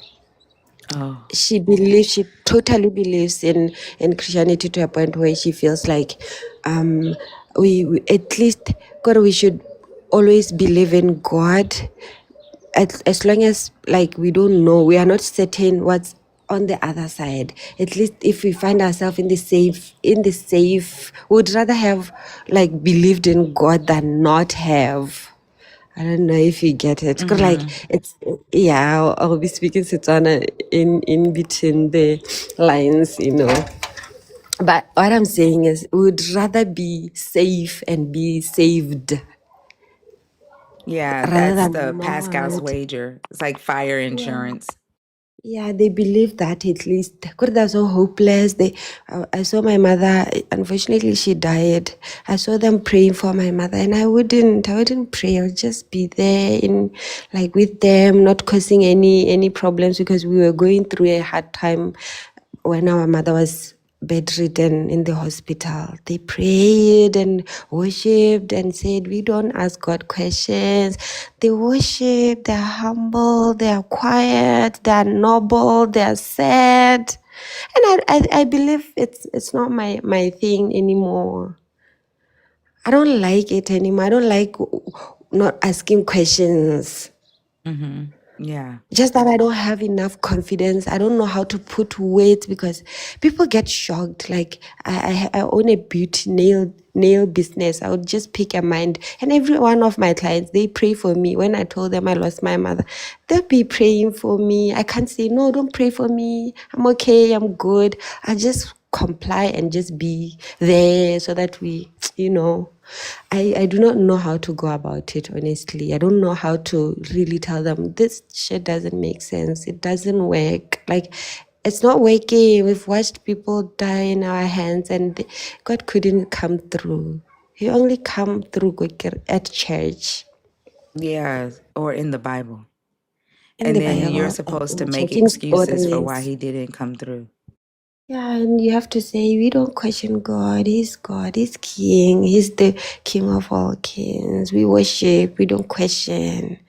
And it's the kind of relationship I can't go through anymore. I can't do this anymore. Do you have anybody there that you can talk to, like that is also questioning with you, like any other younger people, or is it just like, are you like in your solo? I'm very solo and lonely because everyone is a Christian. They'll just say, I'm praying for you, you're going through a phase. Because I've lost complete hope in the Christian God because I've been questioning it before COVID, and then COVID made me stop going to church altogether. And then that was it. I've never been to church. Tried to give it a second chance, and I keep questioning the things they say on the pulpit. Doesn't make sense to me. So I'm very lonely. I'm very alone. People worship God. They're desperate. Our economy is going down in my country. They just keep on hoping. The politicians are taking over. We have a new system and everything. So everyone is hopeless. We are unemployed. We don't have money. Everything is just bad. So they keep hoping and believing in God, and people die in the hospitals because there's no medications. So they keep praying. It's their only hope. They hopelessly believe in it. So That's that's so why I don't sad. want to crush people around me. But I keep on telling them bits and pieces. Or, do you even believe a 600-year-old man can build an ark? And why can God forgive just like the way we believe he forgives us? Why couldn't he forgive sin and get rid of it? And then we'll be fine. Yeah. I get what you mean. It's kind of like a catch-22, right? Like, is you realize that it's their hope. They don't have anything else to hope They in don't, because yeah, everything else around them is so despair, like so desperate, and poverty stricken, and it's sick, disease stricken, and but then this on the other side, it's like, well, I wonder if they stopped believing in these false narratives and hoping in this false God, and actually started looking at themselves and asking how can they fix certain situations around them, would they then start seeing better outcomes? But then it's they, difficult to get them to believe in themselves because the belief system has taught them that they are to deny themselves and put all hope in the God. Don't worry about how life is here. Wait until you die and it'll be better. So it's difficult to get them to want to do that. yeah. And they totally don't have a choice. Our grandmothers don't have a choice. Our mothers don't have it. Are hopeless. Yeah. Everyone is hopeless. And even those that don't go to church, those people who've never been to church like that, but they know God is there. I guess people be preaching in funerals. In funerals, that's where they meet the preachers. So that's where they preach to them, and they was just say, one day I'll come to church because I hear the word of God, just that they're too lazy maybe to actually go to church. But everyone, even the non-believers, the ones that don't go to church like that don't have the psychosis, those who just live their lives, they believe in God somehow. When things go bad, they'll say, oh, Mudimu, oh God, oh my God. We all say, oh my God. I also say, oh my God, oh Jesus Christ. Because it's what we are accustomed to. We only know God, God of the Christian Bible. We only know that. We don't know Islam. We don't know, the best of us don't know, like 90% of us, we only know Christianity and traditional religion. So it's Christianity against our tradition. Yeah. It's do y'all have the God is good all the time and then all the Yeah. time? Yeah. Yeah, it's a slogan, just a slogan to keep us going. We'll say, God is there. We'll be fine. God is, even me, my best friend has lost her dad right now. all I can say, even my best friends, they don't know I'm deconstructing because they believe in God. They'll just say, I'm praying for them in texting. Oh, my friend, I will be praying for you because it's the only thing that makes them feel better. Yeah. And I I'll don't just even say, recommend sharing with them that you're deconstructing. I wouldn't want to. Yeah, keep it to yourself. Don't even share it because like you said, one, you could get shunned. I know in some places on the continent they go as far as even like brutally beating you. Yeah, so it's not, some places it's not safe at all to say But that you're deconstructing. we're a very peaceful country. They will just think you are going through a phase or you are a rebel. Every time you speak your mind, like me, whenever I speak my mind in my family, like honest stuff, general stuff, not Christian stuff, general stuff, whenever you speak up, they feel like you're not obedient. You have to worship your elder. You have to be calm and respectful, even in your truth. They truly believe you should be using like soft words. You have to not stand your ground. Even saying no it's kind of forbidden. Saying no to an elder is not allowed like that. You understand? Yeah. Like whenever you become outspoken a bit, they deem me a bit difficult, overconfident, and sometimes rude. But it's just normal conversation when you are having a normal conversation. And I'll always listen to you, the way you guys talk to these Christians. I wish I could relay my words the way you people talk because you know how to calm down and not insult and not curse, not go high when they go high. Just calm down and know how to talk. But here they will just leave me alone. They will just feel like I don't want help because they'll just say, Kana, we can't help you if you don't believe in God. Just visit us in our church. You know, my pastor will pray for you. There's also a spirit of prophecy where somebody will be online and say, oh Nella, you have a headache, stuff like that. If you get into their things, you'll just find prophecy and then it will be guesswork and it will be correct and then they get healed because of their mind. Like one of my friends, she got healed from migraines somehow and she believes the church has healed, and that specific pastor has healed her. So now it's very difficult to say anything. When you tell them, I'm going through a bit of depression because I'm unemployed, things are not going well here and there. I'm like this, I'm not okay, I'm lonely today, I'm sad, I need to talk to a friend. They want to pray. They want to, and my head will just want to explode because you are talking a totally like something that I do not want, something that I do not want to talk about. I completely ignore the conversation until it dies, like a natural death, because I can't talk about God. Yeah. They truly believe in God, and I do not want to. In my workspace, in my studio, I'll just be there listening to somebody talk. I will just keep quiet and do the nails until they are done and they leave. I'll just say yeah, and not engage because they will honestly believe in God and they'll be shocked or I no longer pray. They'll just say a little prayer, you'll be okay. Just say a little 2 minutes every day, just 2 minutes for God every day. I'll tell them if God had listened to my prayers, I shouldn't be repeating them. Why am I saying the same thing? That's a good point. I should have. The moment I started deconstructing was when I said, God, do whatever you want. Because I honestly liked him. I liked God. I liked God. I gave him a chance. And I started saying, God, do whatever you could. Because why should I be saying the same thing every day? I'm too lazy. I'm too lazy for that.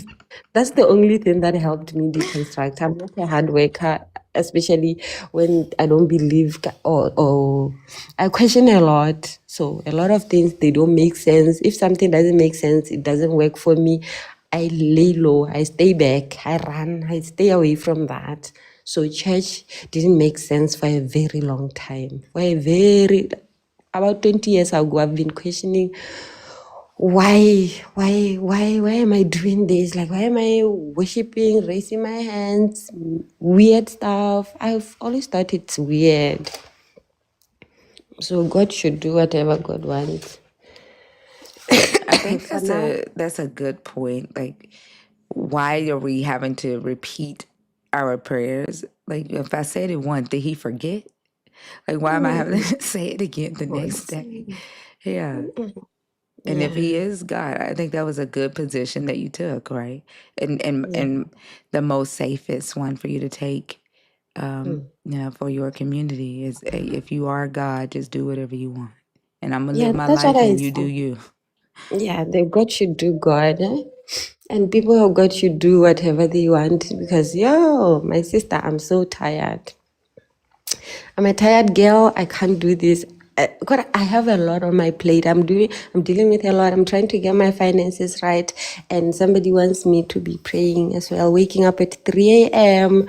By the way, here it's 8, close to 8 o'clock in the morning. So every morning I listen to your show. I'm waking up to your show every day.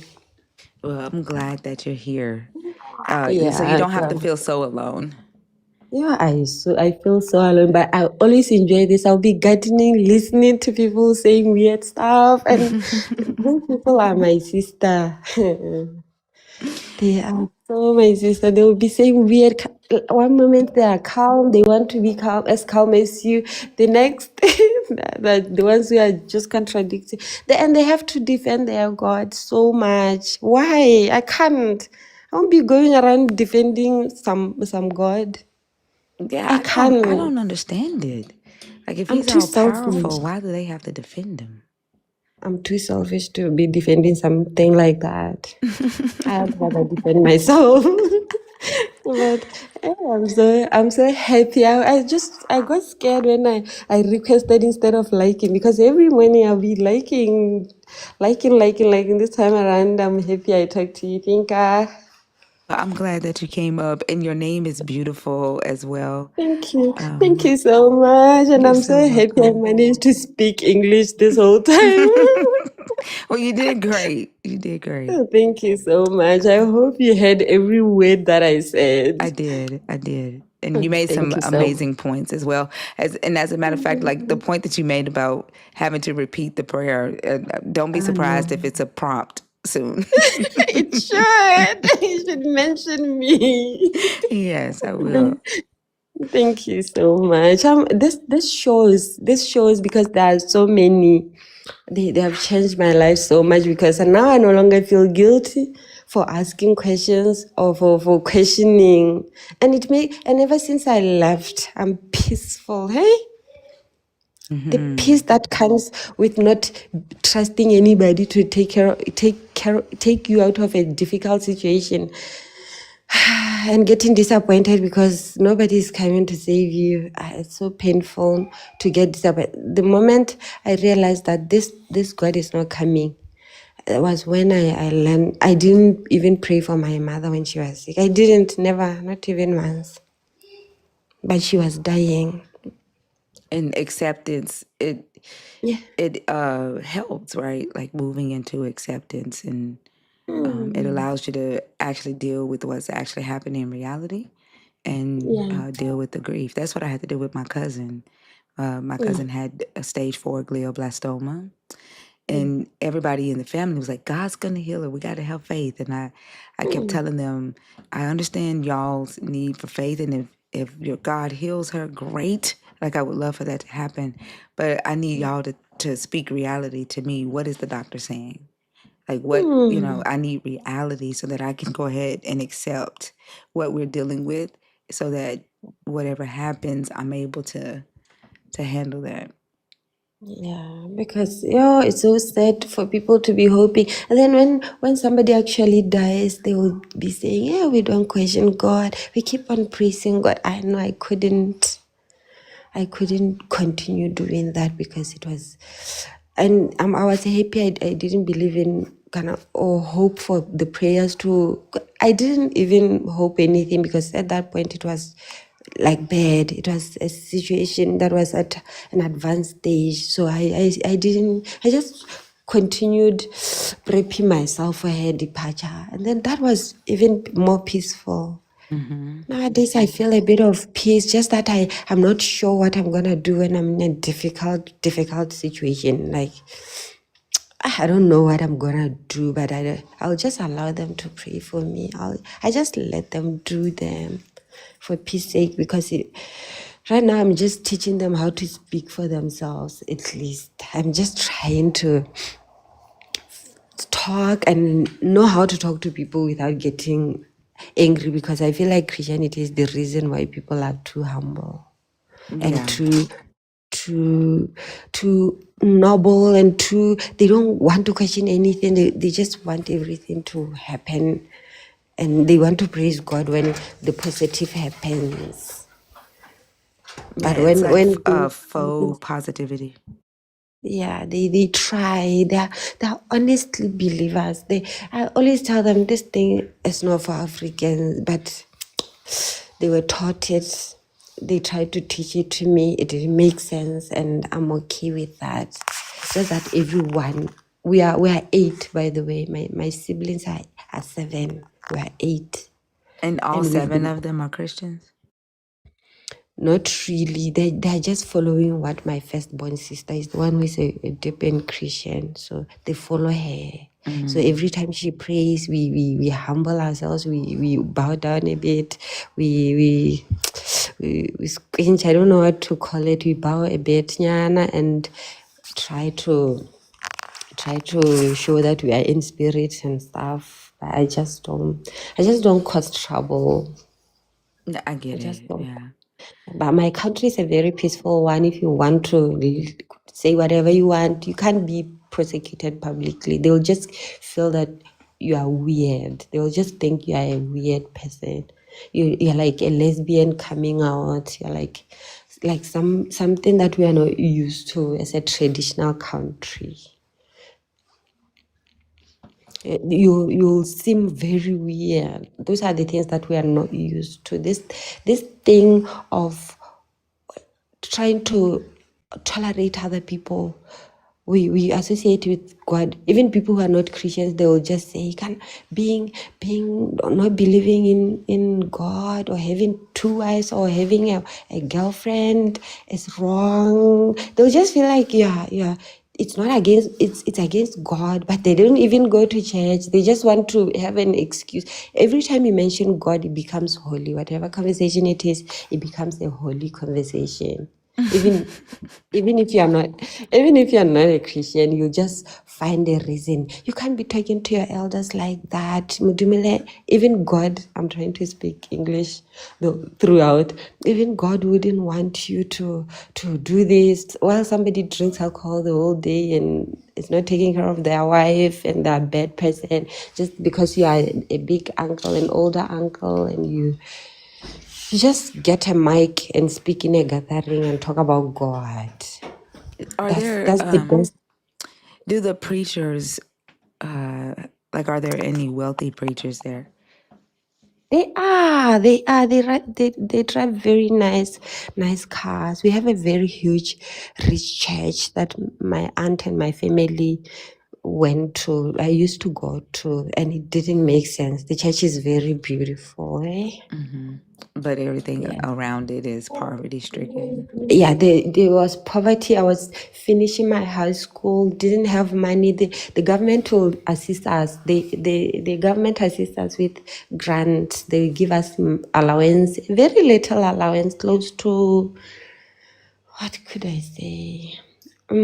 Close to 1.5 Botswana Pula, which is equivalent to $500 US, something close to that. We're given $500 US as a living allowance. And it hardly covers stuff, but the church wants us to give 10%. That's when I realized I'm too financially smart for this because I can't give them my money.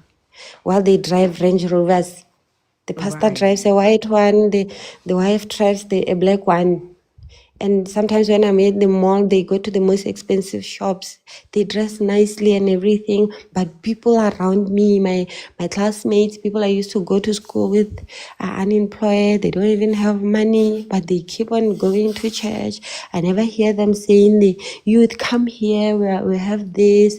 If you need help with anything, just tell us. We would just try and find employment for whoever or housing. If you are stranded in the street, just come. You can be here for a month, eat here. Don't worry about it." I wanted disclosure with that. I wanted somebody to say, if you feel unsafe, if you feel like you need accommodation, there's a church has built that. But we'll find ourselves contributing for a very expensive aircon in the church. So I always question the finances. I always question the financial part of it. I will just see my sister struggle to keep things together, but she wants us to go to church and bring money to church. Well, I So like that's your it. answer when you said I'm too financially smart for that.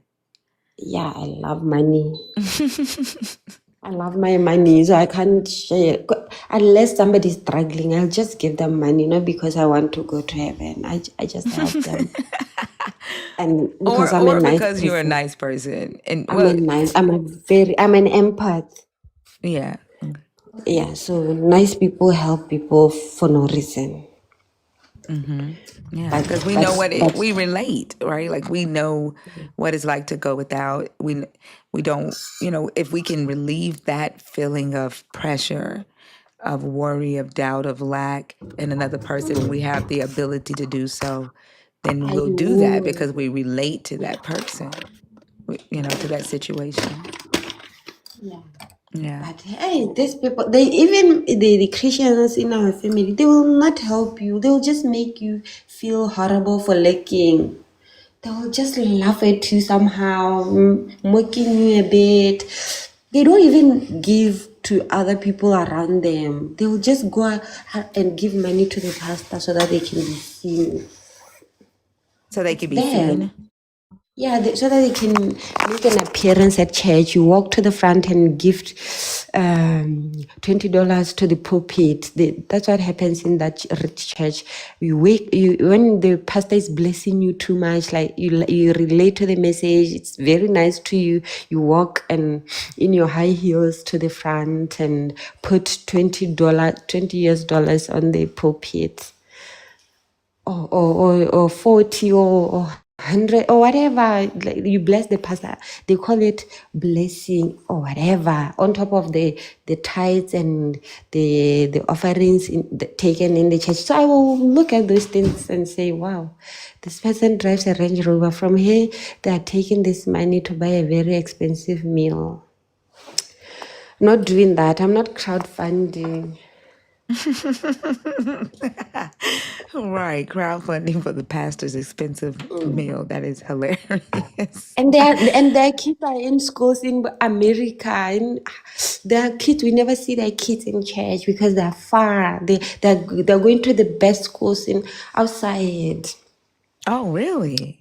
With our money, with the money that is being popped, he'll tell us, if I wasn't here, I'll be in America. Right now, I have to stay here and preach. And I was supposed to I built this church. I was the architect. I was the land surveyor.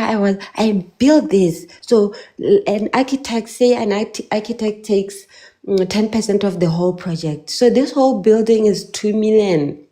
It costed us 2 million. It's that beautiful. This building costed us 2 million. So as an architect, I own 10% of the whole building. As a construction whatever manager, the land manager, the construction manager of the church as it was being built. I deserve 10%. Somebody took out a calculator and calculate 10% of 2 million for the architect with the pastor. The same pastor, he was a construction, what? Something. The other one was a designer, the finishes, everything that was done in that church. He wanted us to calculate. It was a chaos that day. And then that's when I left forever. He was saying, for this building to be here, it was me, your pastor. Oh wow. I was the construction technician. I was the electrician, supervisor. I was this. I was supervising day and night. Right now, you should be paying me this much, but no, you don't. You don't even afford me. Like, he would blackmail them. They will shout hallelujah. Wow. And guilt trip you and to say you should be He doing it would for God. he would guilt trip them, not me. Wow. Them. I don't understand the need to have for God to have a $2 million house Church. amongst people who are living in poverty. Like, what is that? It's crazy. And the more in our culture, the more money you have, even if you think, I don't give me your money, as long as you drive a nice car, you're a lawyer, you have a very nice job, you have a nice house and everything nice. Whenever we are in a gathering like a wedding, would worship you, hey? Would say, I think I said this, so let's just go along. And I question them. I go question big people, the richest in our family. I question them. They think I'm not normal. I'll just say, no, why? No, why are we Absolutely. doing that? But as long as you are rich, people worship you, they respect your opinion. And whenever you don't have money, they'll feel like, this one, what is he even saying? Or they just keep quiet, they don't comment. Whenever you bring a valid point, they will not even give you a second thought because you don't have money. Why are we listening to you even? So people with money like that, like nice, hey, that woman, that pastor's wife, they're old people, but they wear high heels. They're always looking good, and I couldn't stand that. I felt like they're just too successful. They should just quit it. But they keep taking. I wish one day they would just say, no more tithes, no more offerings, take care of your neighbor. Or whatever. That would be a miracle. Yeah, so it's not happening because they want millions. They want to be billionaires. After being a millionaire, you want to be a billionaire. After being a billionaire, whatever stage it is, they want that. Yeah. Yeah. Well, Omila, I thank you so much for coming up and sharing that. I'm happy to have you here in the community so we can hear more about Botswana and how your deconstruction journey is going. Feel free to hop up and share anytime so that you don't feel alone. I know how that has to be nerve-wracking and driving you crazy. Oh, really? I can just request anytime. Yeah. I requested by mistake, honestly. I didn't want to request. And I'm so happy to have been here. And I spoke English the whole time. Yeah, you did a great job. Thank you so much, Tinka. You're Bye, welcome. guys. Have a good one. Have a good one. Thank you so much. She has a beautiful How personality. do I leave? I got you. I'll What take do- it down. Okay, All thank right. you.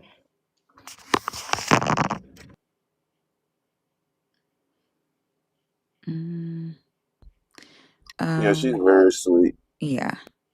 Atalia Flair, are you in the request on purpose? Oh, I did not mean to bring up two people. Lamb here? Lamb here?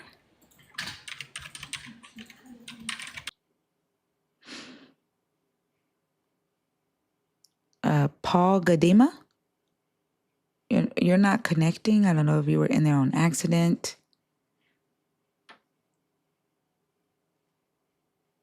Oh, what in the world happened to my screen? I'm gonna take you out, Atalia Fair. Deb, are you in the request on purpose? Powder Pig, are you in the request on purpose? If you do not have a username, I do not bring up those accounts. So it was I am here. What are you talking about? Relaxing?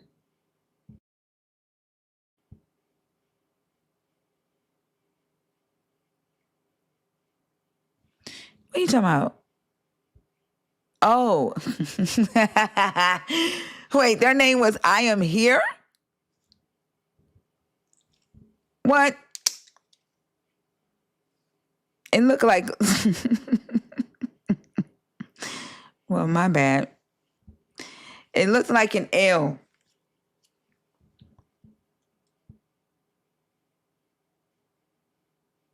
Y'all, the guest box is open. If you are a believer in the God of the Bible, if you are deconstructing or an atheist, 21 and up, it looks like an L.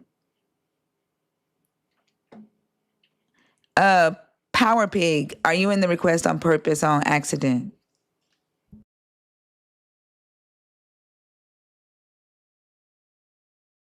Don't get quiet, y'all. Y'all hear how my voice is? Like I need to save it for like a conversation. Don't make me do a lot of small talk. It was an L, see? It was an L.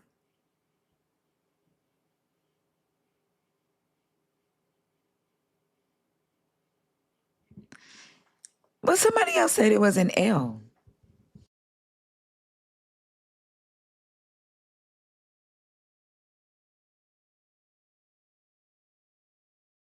But I am here makes more sense than lamb here.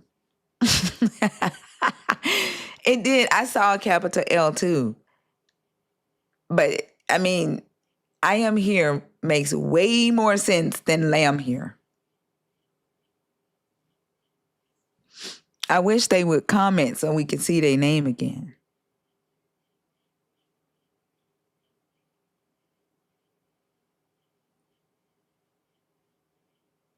See, it wasn't just me.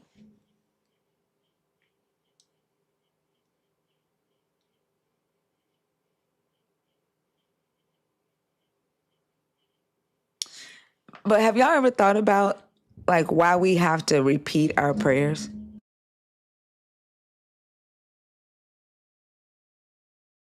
Meeple, this is why you are a thinker. Yep, Meeple just gave me an idea. Hold on, let me see.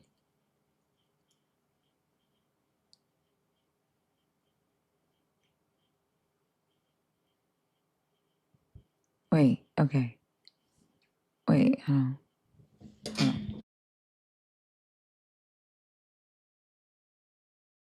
Nope, it's a capital L. It's a capital L. It is lamb here. I was right. I don't. Relaxing, are you serious? It's on YouTube. I cannot lie. It's lamb. Lam here. So I was right.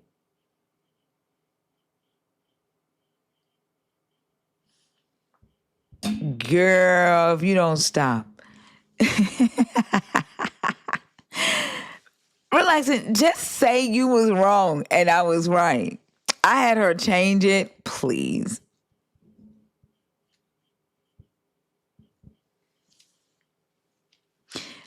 I just accepted what you said because it made sense. But I wonder what lamb here means. Maybe she meant to put I am here.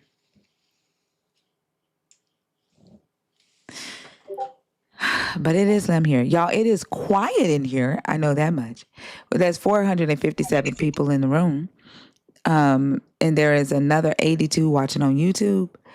Y'all need to wake up, tap the screen up, help us get some people in here. If you've not sent your heart me, please go ahead and do that so that we can stay on the FYP. Get people in here that want to come up and have these conversations.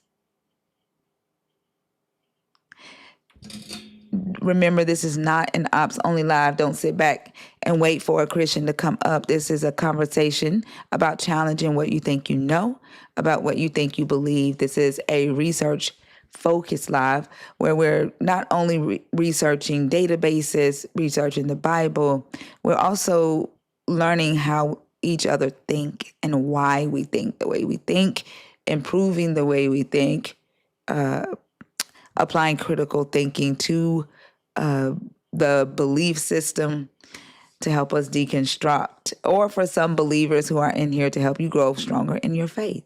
I've had some believers message me who said that being in the live, they were thanking me for the live and said being in the live has made them stronger in their faith.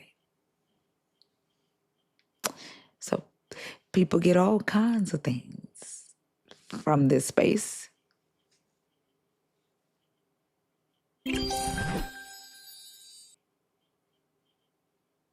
I feel like I should just do church, like put a 1 in the chat if you are a Christian and the live has made you grow stronger in your faith.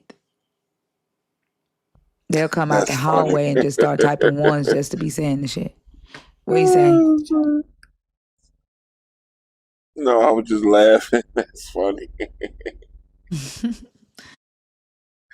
And they probably would too.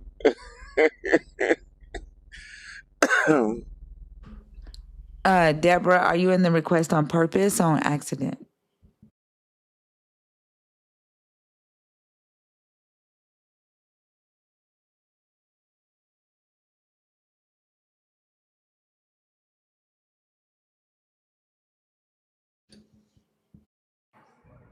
Hey, Deborah. Hey, accountability buddy. Yeah, I've been doing I've been seeing you going live.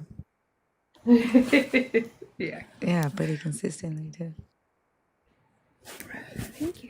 So, I had a thought regarding, I thought that was a pretty incredible question. Why do we have to repeat our prayers? But there was another that I was considering, like, why do the prayers that I say have to follow an exact recipe? Yeah. Like the And Our Father prayer? well, what you have to be sincere. You have to say it in private or in an attic, or you have to pray unceasingly, or you have to follow the certain template, or you have to lay on hands, or you have to, on and on and on these specifics go. In my first couple of years on TikTok, somebody told me that God did not hear my prayers because he knew that I was going to fall away from the faith. Wow. So he just let you pretend he just let you think that you were praying to him. Yeah. I thought that was pretty diabolical. Yeah, right? That is mean as fuck. Yeah. I heard that, I think, twice in the entire time I've been on social media. And I was just like, that's diabolical. That's mean. I don't want to be anywhere near your religion if that's what God thinks. I've heard, you were never a true Christian. Mm-hmm. But to claim that my prayers, my genuine, sincere prayers, as I was losing my faith, were not heard because he knew I was going to fall away. And I guess it makes sense in light of Romans chapter 9, but it's awful. It's absolutely awful. We did have something else, if you don't mind, kind of going pretty off topic. Go ahead. Ain't nobody else coming up here to talk. So this is something that's come up just a couple of times in the conversations that I've had online. There's this prophecy about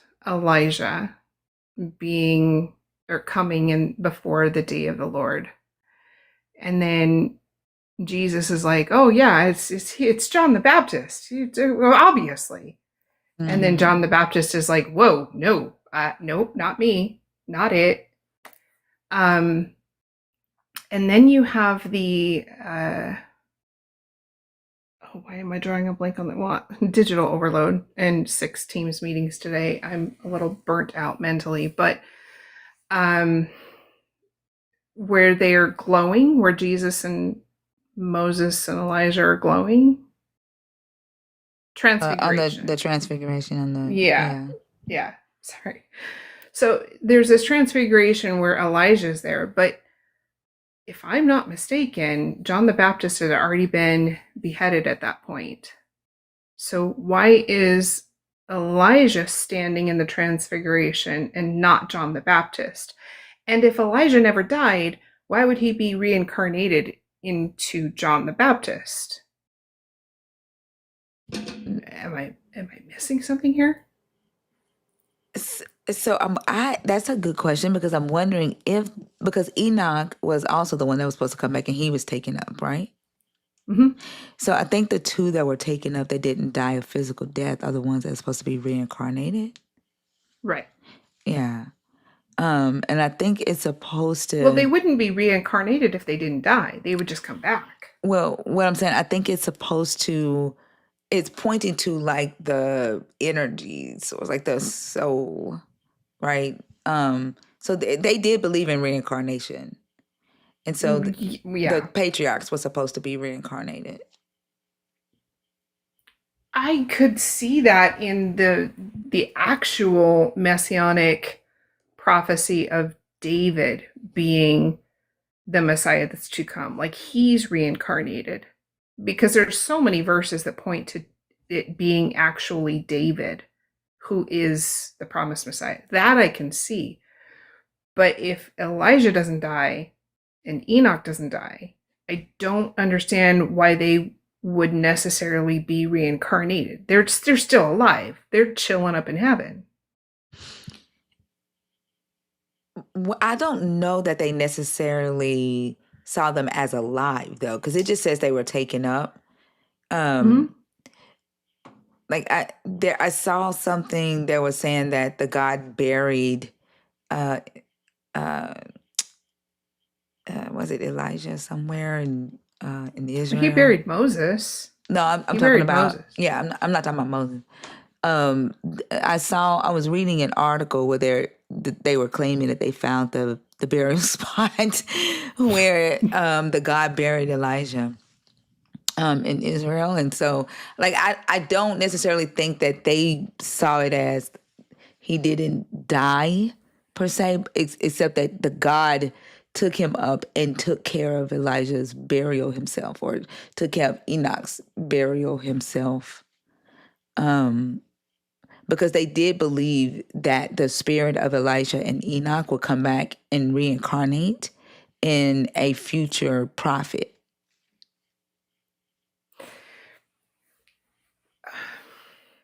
Well, the spirit of Moses was seen in Joshua, so I mean, I guess I can kind of see that. From a literist standpoint, that's kind of what I grew up in, was like Pentecostal sola scriptura, and there's way more literal interpretation of the text.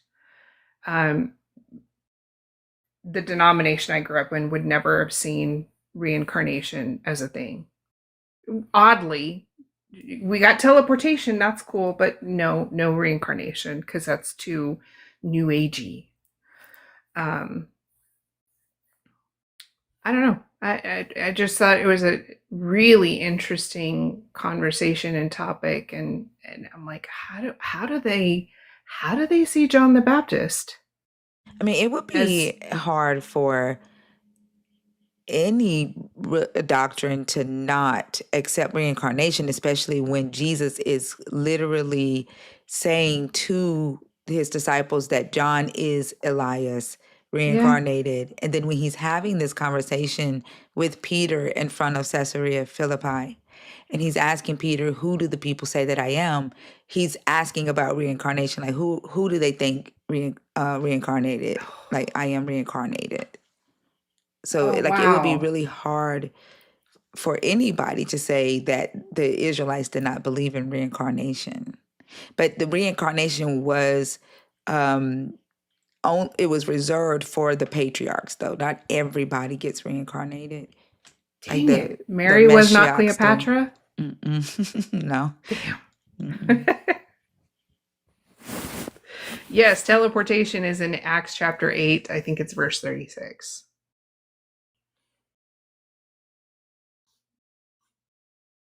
Well, Yeah, even when that's they are caught up, like when it says that and will be caught up to meet him in the sky, that's teleportation.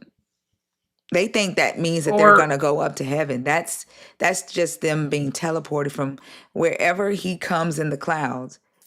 It's saying that you're going to be like teleported to wherever he is to meet him. That's not saying you're going up in the clouds. It's the no, it same. was It's the alien same word. abduction. Yeah, it's the same word that's used when Philip is teleported by the Holy Spirit. Mm-hmm. Yeah. Yeah. No, I think it's kind of funny because there are quite a few conversations that I've seen and I have no idea why they get on my FYP. I'm like, I did not place that brick, but there's a lot of conversation about alien abduction with regard to scriptures now. And I'm just like, oh my God. What? Okay, here we go. Yeah.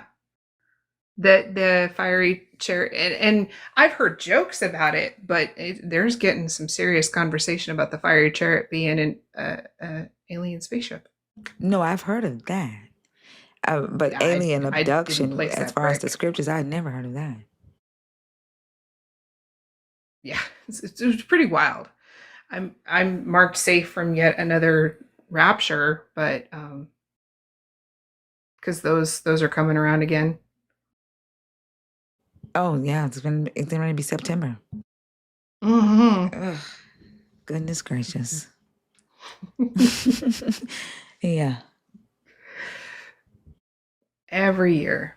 Anyway, I gotta work early in the morning, and I've gotten I don't know 3 more big responsibilities on my plate lately, so it's getting busy.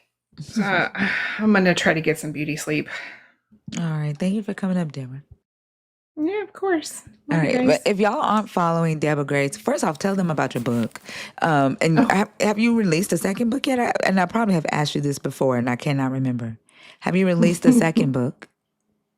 I have released a second book, but it's not under Deborah Grace. It's under Nom de Plume because it's really controversial, and there's some just for my safety. I Okay. had a few people, like Rabbi Hannah and a couple of really smart people, told me, don't put your name on that. Okay. So, but Crucifying the Bible is out there. It's, I think we're almost at 5 years published on Crucifying the Bible. It's in all the formats and it's topical by chapter. There's tables at the end of almost every chapter with a synopsis of the verse where you can find it so you can read it in context, and I can stick my tongue out at you and say I did not take it out of context. But if you want to prove me wrong, write a dissertation and prove me wrong, I'll take it off of Amazon. That challenge has been up for about 3 years now. What's the new So, book? no. I'll tell you in a private message. Okay. She said no. Nope. No, really. Seriously, it's Is that there's some controversial? things. It is. Okay. And that's some shit I definitely need to read. Yes. I'm so eager. Okay. All right. Make sure y'all give Deborah Grace a follow. She does go live. Not a set schedule, but more It often. is. Oh, it's set now. It is. Oh, yes. It's been set since March when you gave me that challenge. I've been going live every Wednesday at 6 p.m. Pacific time. Okay. So I just thought you were doing it more often. So it is set every Wednesday at 6 p.m. So I'm and she actually going to go focuses on live a lot this. of women, questions about women in the Bible. I do. But I am going to do a live this Thursday for my 50th birthday. Oh, your birthday is Thursday? Yeah. Oh, well, happy early birthday. Well, thank you. How are you I don't know what celebrating time. besides the live? No, I'm not. I may go take myself out to dinner at some point on the weekend, but that's going to be about it. Okay. When we get this age, it's like, it's a birthday. Exactly. Yeah. Well, happy birthday, and I hope you enjoy Well, it. thank you.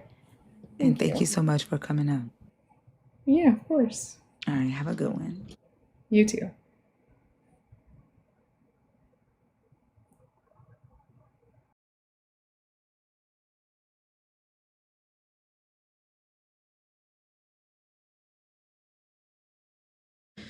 All right, y'all. Everybody was on the wait list. Who's in here to have conversations? It's a quiet night. Y'all letting me know y'all just here. Y'all parked it. Y'all done went to sleep.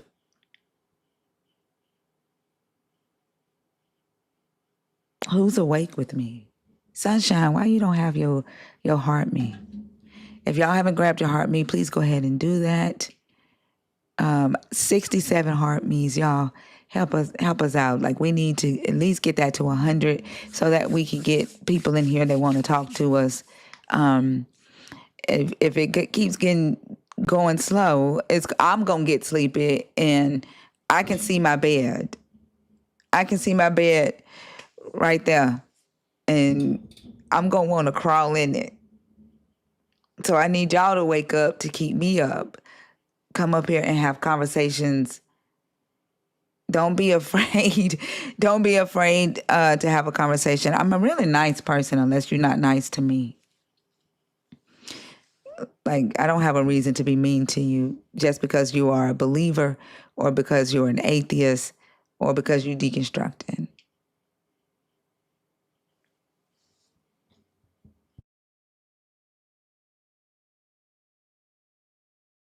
Thank you. Appreciate y'all. Brother Ferdy. Hi, Hi, how are you? I'm blessed. And how are you doing? I'm doing good. Can I get your age, please? And I assume you are a believer in Jesus or the God of the Bible. Yes, I'm 37 years old. And which of the 4 topics did you want to discuss?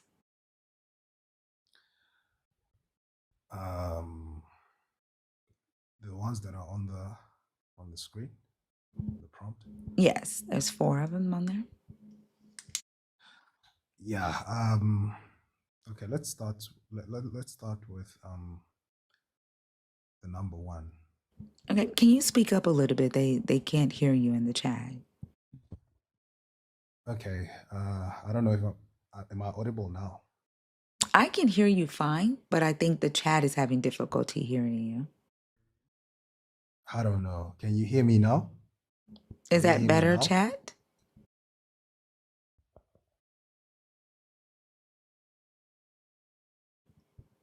They said that's better. Okay. Okay. Cool. What do believers have against thinking? I don't think believers have anything against thinking.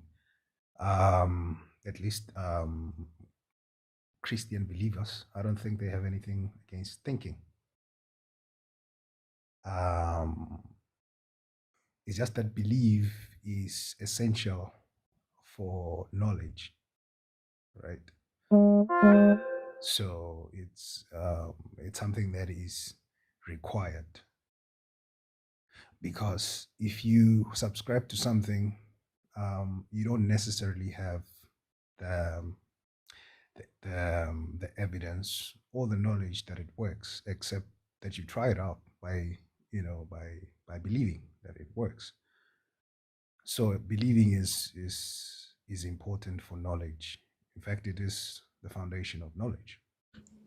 That doesn't mean that you are not against critical thinking, right? Like believers typically call questioning or challenging a faith-based claim demonic.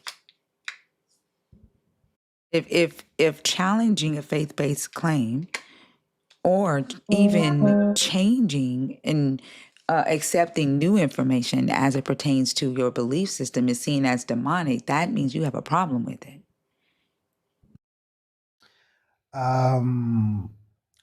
Not necessarily. Not necessarily. That's what I'm saying. It may be. Wait, when you say not necessarily, are you saying that you don't necessarily have problems with demons or the devil?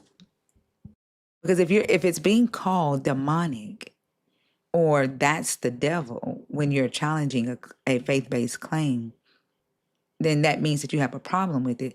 So when you say not necessarily, are you saying that you don't necessarily have a problem with demons or the devil? No, I'm not saying that I don't necessarily have a problem with demons or the devil. I'm So saying, so how is it that, hold on for a second, because I want to make sure you understood what I said, because I think you saying not necessarily is telling me that you don't understand what I said. What I'm saying is if someone challenges a faith-based claim and ask logical questions or seek evidence, a believer will say that's demonic or that's just the devil getting in your mind. If they give that response, then that would mean that they have a problem with critical thinking when it comes to faith. I do understand what you're saying. I'm saying that. So what I'm trying to address here is that challenging a faith-based claim is not necessarily demonic. Understand? We don't jump and conclude that it's demonic. That's not true. Well, I get called demon every day for thinking and asking the questions that I ask. I get told that the devil has my mind every single day for challenging the claims of religion. So that isn't true. Yeah, but it isn't true for who? Because I mean, That believers do it. You just said, but you just said we don't do that. That isn't true. You believers do that. They do it in here every single day. They do it in their families. There's a video that's going viral where a young lady is trying to talk to her mom about questions she have about Noah's Ark. And her mom is yelling at her saying, that's the devil. The devil got your mind. Mama won't even entertain the conversation. So believers do say that questioning is the devil attacking your mind or that it is a demon. I understand that, but I mean, generalizing, is it fair to generalize? Didn't say Believers? all. You didn't hear me say all.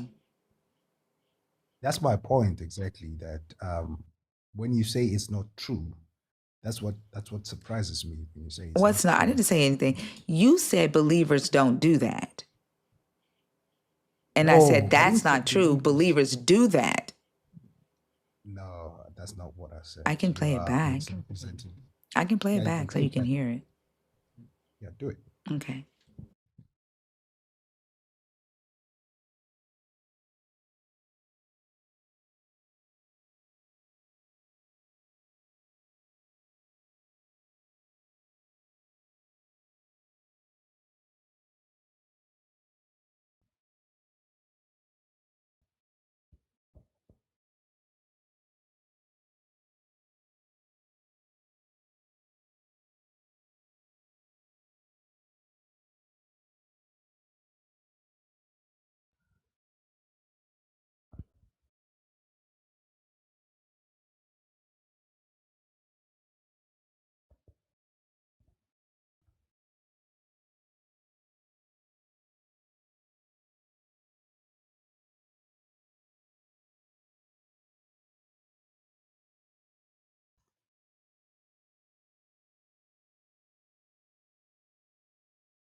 demonic, not necessarily faith-based claim, is not necessarily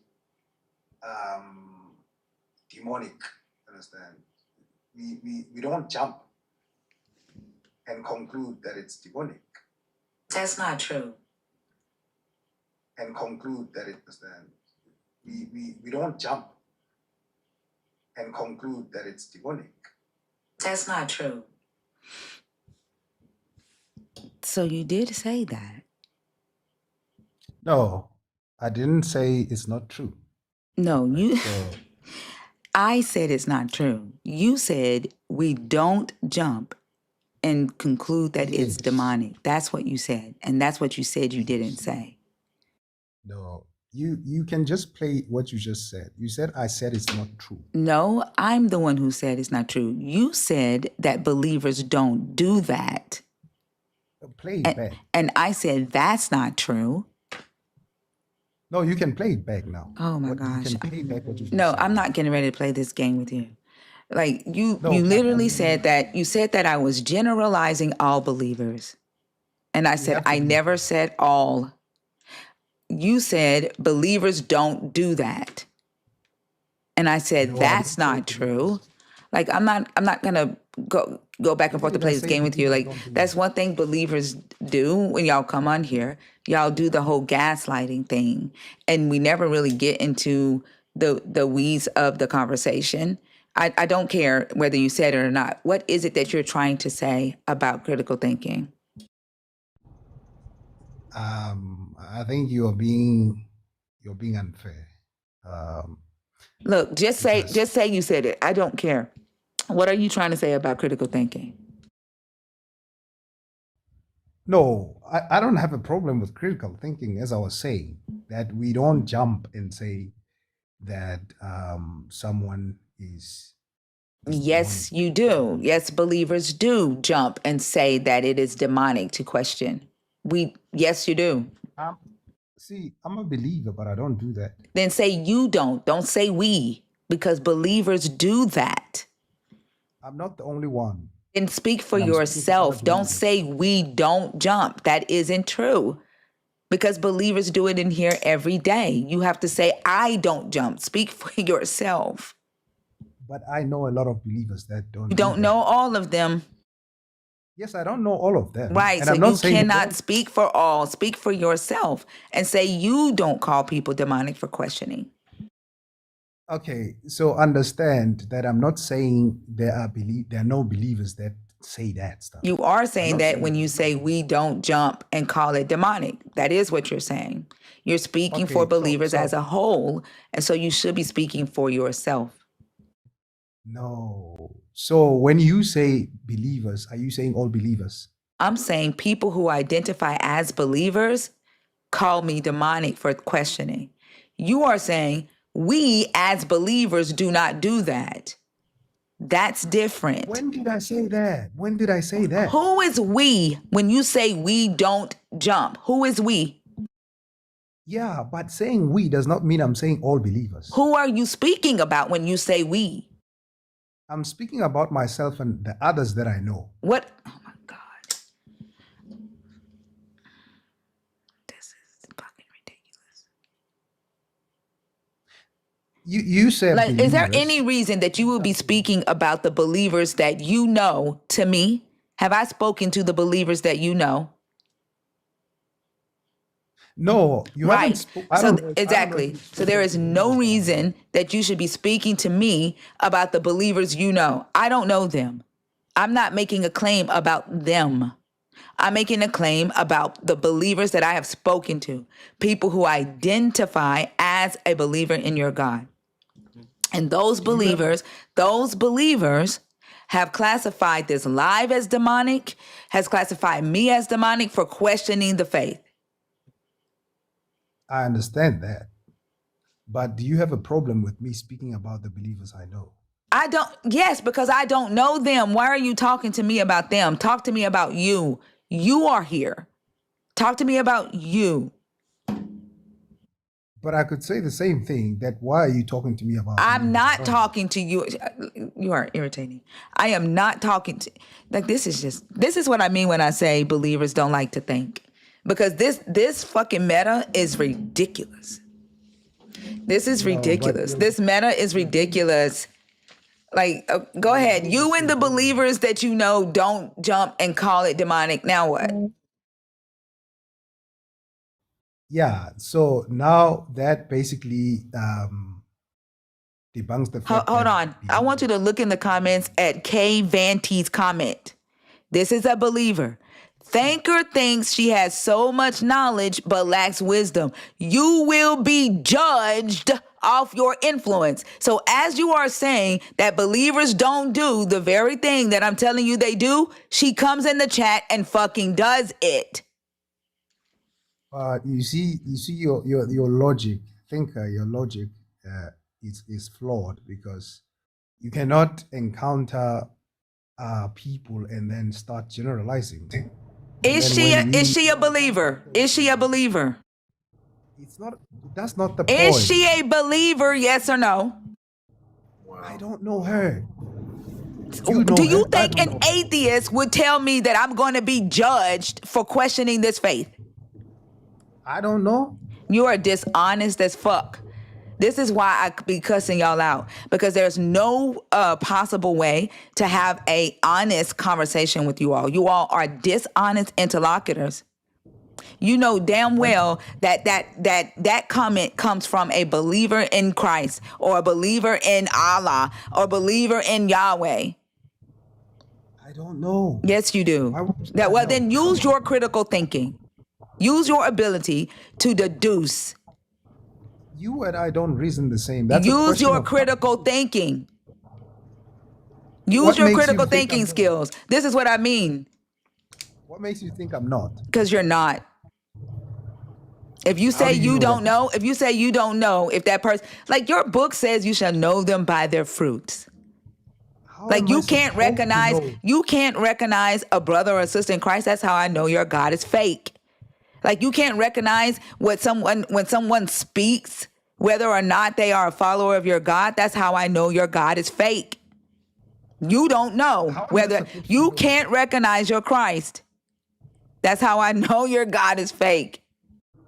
I can't recognize my She Christ. don't have Christ and neither do you. How do you know that? I just told you how. Yeah, but how do you know that I don't have Christ?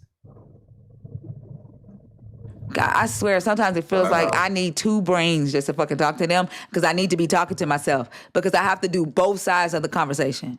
Like, this is ridiculous. It feels like talking to a child. But you're insulting. You're not reasoning. And Sure. emotional reaction. An Wow. emotional reaction is Sure. not. This is actually fun to me.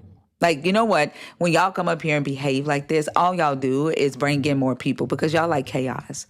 Y'all sit out in the hallway and wait for one of your chaotic brothers or sisters in Christ to come on stage and do this fuck shit. And then y'all enter the comments so y'all can talk shit because y'all are demons.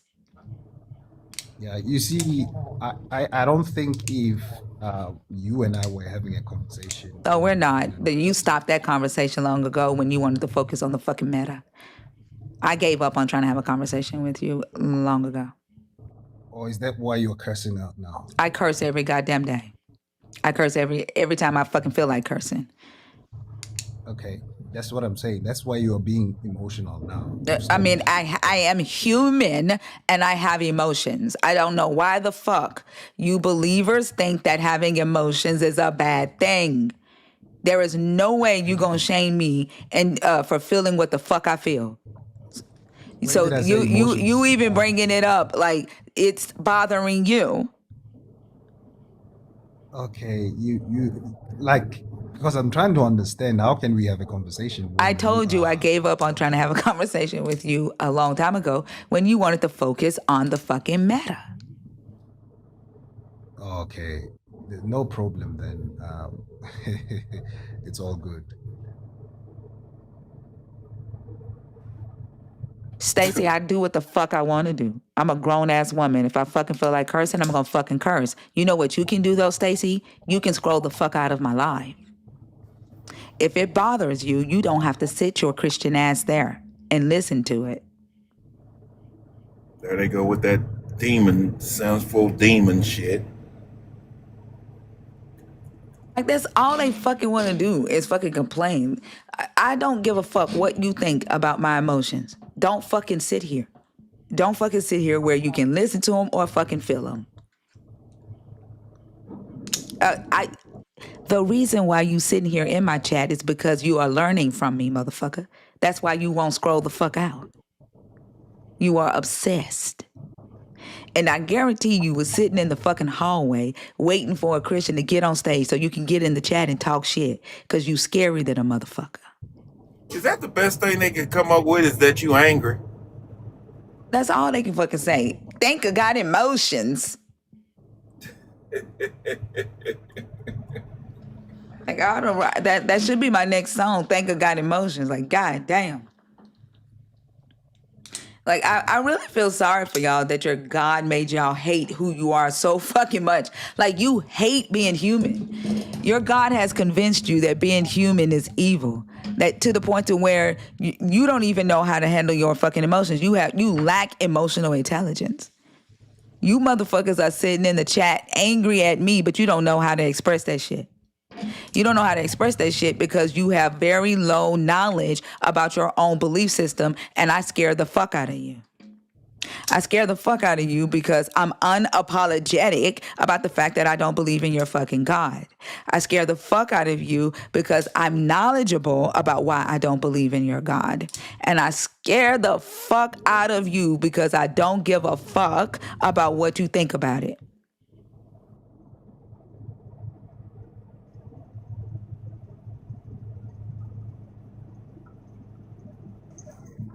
Go ahead, Nelly. You know this one is gonna be a racist motherfucker, right? Oh shit. Oh no, not at all. No, not at all. Promise. I was just asking in the comments, what kind of person do you want a believer up for number one? Nelly, go ahead. Okay, I'm assuming I'm talking to a believer. So, Right. Can I what just topic did you clarify? want to talk about? Number one. Okay, and what are your thoughts on that topic? Right. Well, my thoughts are at the minute is I don't want to convince you that a certain God exists, but I would like to give you my theory on why I personally believe that a God definitely exists. Hold on, slow down. What does number one have to do with a God's existence? Oh, I don't know. I thought because it says what do believers have against thinking, I thought it meant what do believers have against non-believers thinking. No. What's the Basically, the question is asking you, what do you have against using logic? Absolutely nothing. And I would like to use logic to explain Okay. God exists. No, that's that. Okay, maybe I need to. Not just logic, science.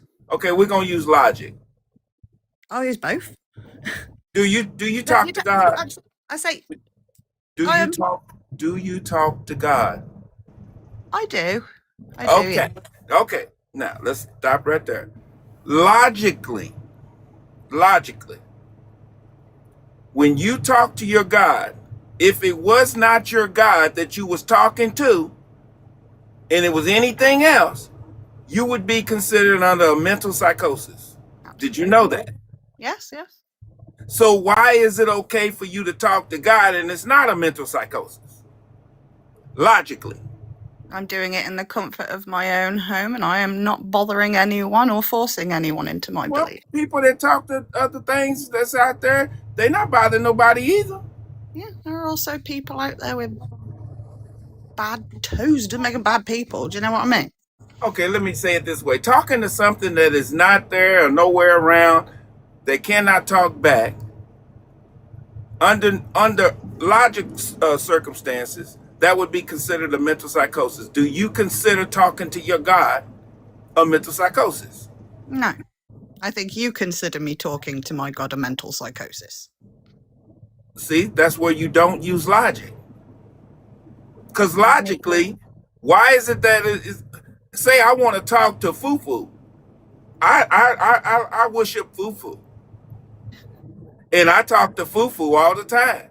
Can I ask you a question? No, answer my question. Right. Number one, you have been the one doing all the talking. I'm literally just listening to you since I've been here. I've literally just wanted to explain my reasoning for believing there was a God. No, I'm asking you what is the difference between me talking to Fufu and you talking to Yahweh? What is the difference?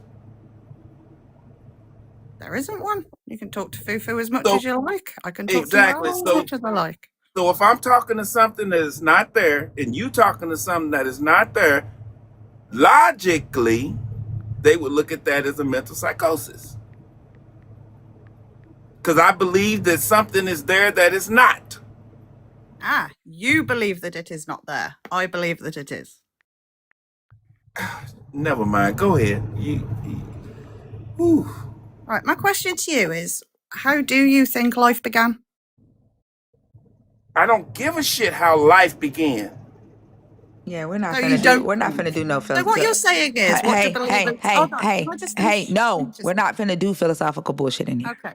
Yeah, we don't care. That's not. Philosophical. Yeah, that doesn't say why do you believe. Number one says what do believers have against thinking. I don't give a fuck how life began. Yeah, and I'm asking you to do a bit I of don't give a thinking, and you fuck how won't. life. I don't give a fuck how life began. I don't give a fuck. It doesn't change a So, goddamn I don't thing. have anything It against doesn't thinking. change a You have goddamn thing. something against Then thinking. discuss that. Go ahead, Nelly. You have something against thinking then, not me. No, you do. I'm trying to get you to think for a second and you're refusing to. You cannot prove how life began. I'm trying to ask what your belief is on how life began. I'm not asking you to prove anything. He said I'm he asking, don't give a like- fuck. He doesn't care. He answered that. Oh, okay, right. So I can answer how all of I this can- is you guys just don't think at all. Okay. No, There are. I can answer you for me. I know how my life began. Well, I did ask you. Okay, well, my mother and father decided to do the Humpty Hump, and that's how I got here. Okay. How do you think your parents got here? How do you think Same your way. grandparents got here? How do you Same think, way. you know?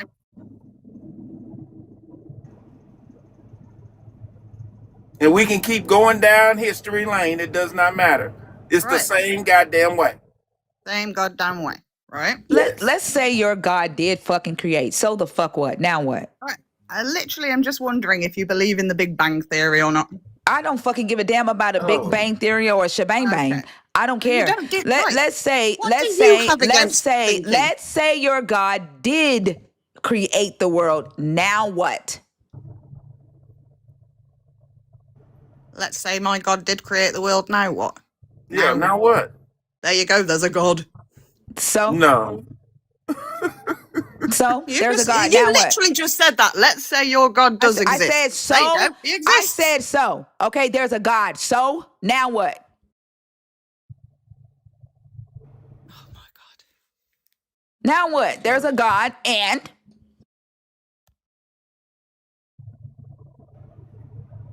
You don't even realize what you're saying.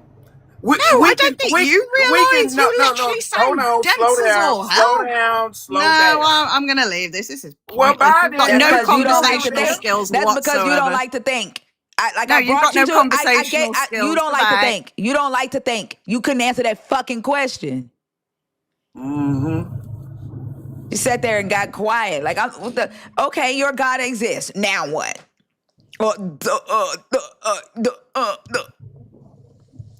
You know that's it's a couple of things that kills me about that. But believers, they do not understand if we give them that. God is the creator of all things. If I give you that, do you realize that you're making your God look even worse? Because now this motherfucker created every goddamn thing and he does nothing for nobody.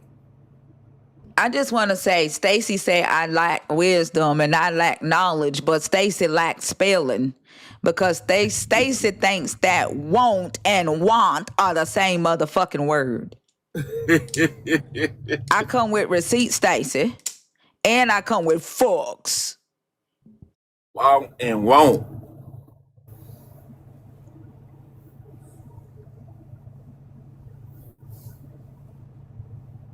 But yeah, that just kills me when they do that.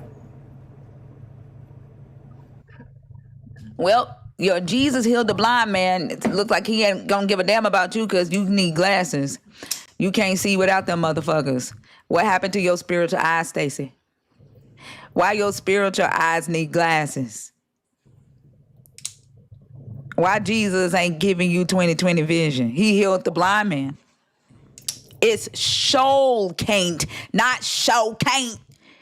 A show, Stacy, is something that is for entertainment.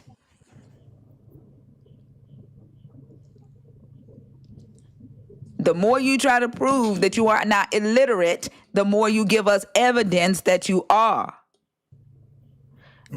Brother AJ. Brother AJ. The very fact that you are in my life, Stacey, has hurt me so fucking bad that I'm gonna pay the fuck attention to you the entire time that you are here. Brother AJ, are you there? I'm not proofing myself to crap. Proofing. Christians, are y'all not embarrassed? Are y'all not embarrassed by the low literacy rates that are amongst the brothers and sisters of Christ?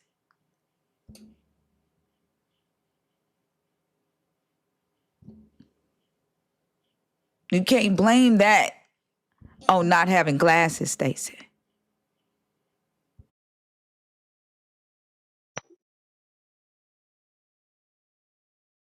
Wings of Clay. Hi. Hi. Hello. How old are you? 25.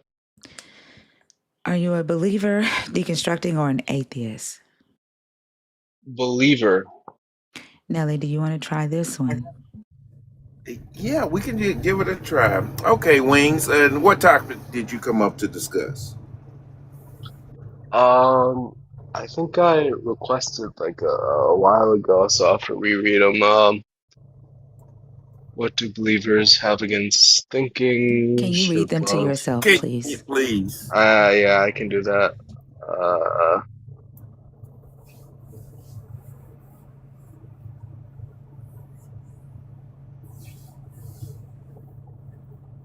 I'll take number 2.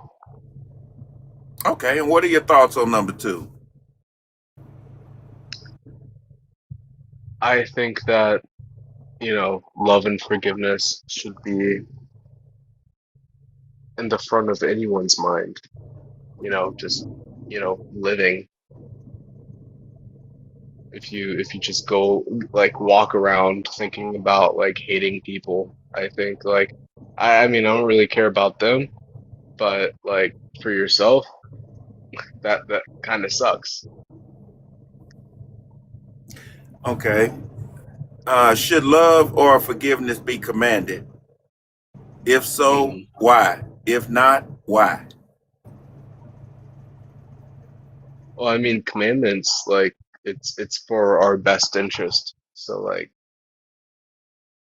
I So it's I I don't know what you feel, but if you want to go around like hating people, I think that's probably going to be bad for you.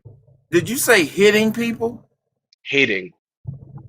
Hating people? Hmm. There's something going on with your microphone. Do you have like a Bluetooth in or something? Yeah. Okay, can you take it out and talk to your phone because you sound like you're on the radio or something, like a walkie-talkie. We could see if that's better.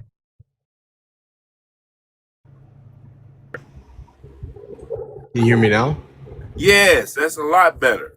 Now you said go around hating people? Hating. Yeah. Did you say hating or hitting someone? Hating. Hating people. Mm-hmm.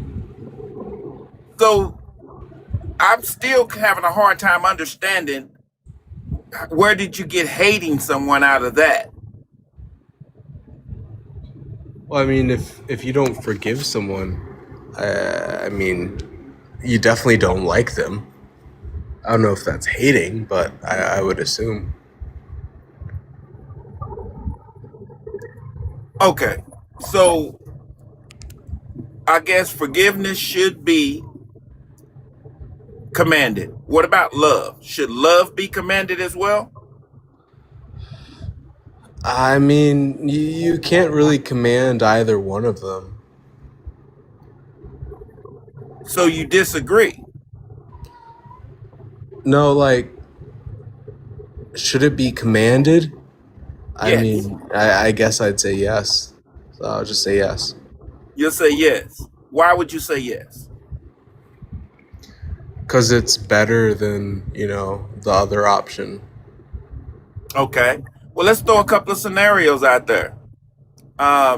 You have kids, No. you got a sister.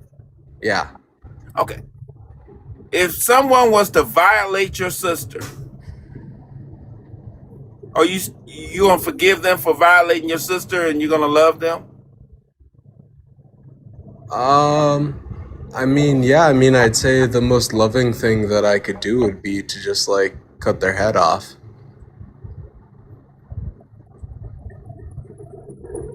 The most loving thing to do is to cause bodily harm to them, Yeah.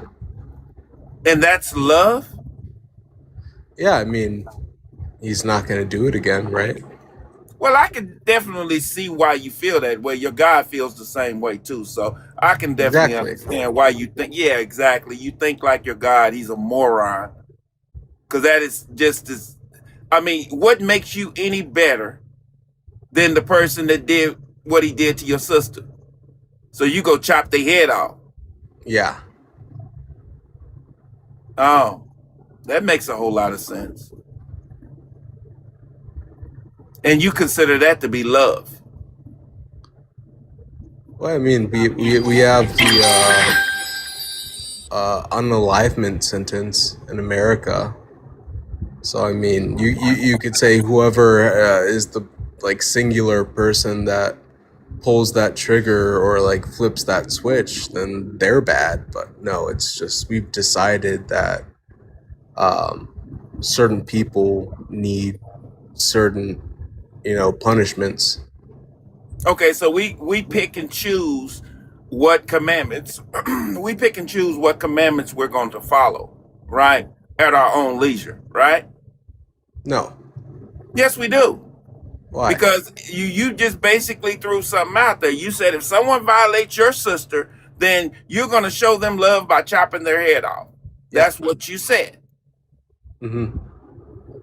One of the 10 commandments say, "Thou shalt not kill." The commandment is thou shalt not murder. And that's not murder. That's. Wait a minute. Hold on. Yeah, no, the first You mean, commandment hold on, it's slow down, thou slow down. shalt not murder. It's not kill.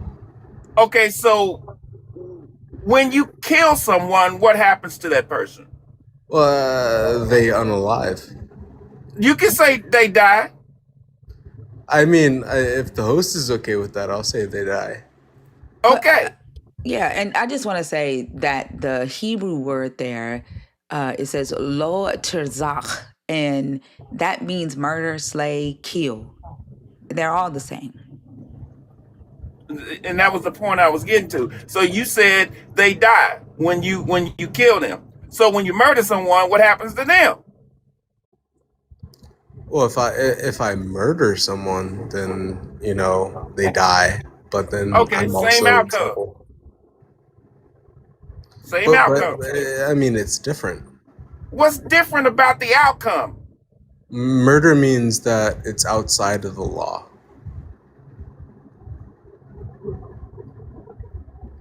What law are you referring to? Any law that says that, I think that if someone is like a rapist, like, we should just kill him, And that's not murder? Well, if the law says that we should do it, then no, it's not. No, it's not murder if the law says we can do it. But if it says we Okay. can't, then it is. Okay, let's use your law since you want to stay on this law and you're talking about the law that under the laws that you live in today. Okay, let's run with that. There are people in the penitentiary right now who have murdered people and they're doing life in the penitentiary. There are some people who murdered people who got the death penalty. The same outcome. There are people in the penitentiary who have assaulted women and men who are doing life in the penitentiary. There are some people who assaulted men or women or boys or girls, and they got the death penalty. Same outcome. Yeah. So I don't understand your point. If the outcome is the same,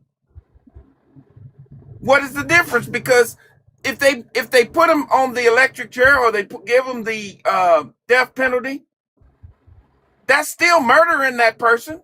That's still killing that person. But it's made it's a decision to murder or kill that person based on a human law. Well, I mean, like, I mean, I just kind of work off of what we have, but if I was in charge of making the laws, it would be a lot different. What would you do differently? Well, you know, they have their own thing where it's like first degree or second degree. I think that like I would kind of like reclassify that where it's like, is it justified at all? Or did you just kind of do this? Like, I mean, did this guy like hit you? Did he like antagonize you? Or are you just like a cold-blooded killer? Like, I think there's a difference between that. Okay. But the outcome is the same. No, I like maybe one person, like depending on like what they did and like what the circumstance was, like, you know, I don't know, 20 years. But like, let's say like some guy just like walks up to a girl, you know, kills her, you know, just like kill that guy, just get rid of him. Okay. So now let's go back to your Bible. What does Jesus tell you to do to the people that harm you, the people that your enemies? What is it? What does the Bible tell you should do with your enemies? He would say to, you know, forgive them, but just because I forgive them doesn't mean that, you know, we're not gonna kill them.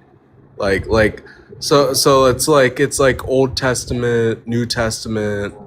You know, like the whole thing is like you got to make a difference between like the church and the state. So it's like the state's gonna say kill this guy, and I'm gonna say, you know, I don't necessarily want to do that personally, but you know, I'll be fine with it if it happens. Like the death penalty has always been in Christian societies, like in every Christian like culture. There's always been the death penalty up until like, I don't know, like I don't know, 10, 20 years ago. But that's still I want to reel back in because, like I said, we're talking about the Bible.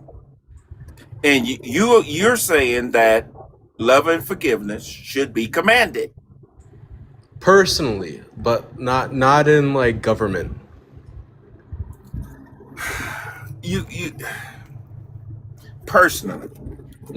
But your way of forgiving someone or your way of loving someone is to chop their head off.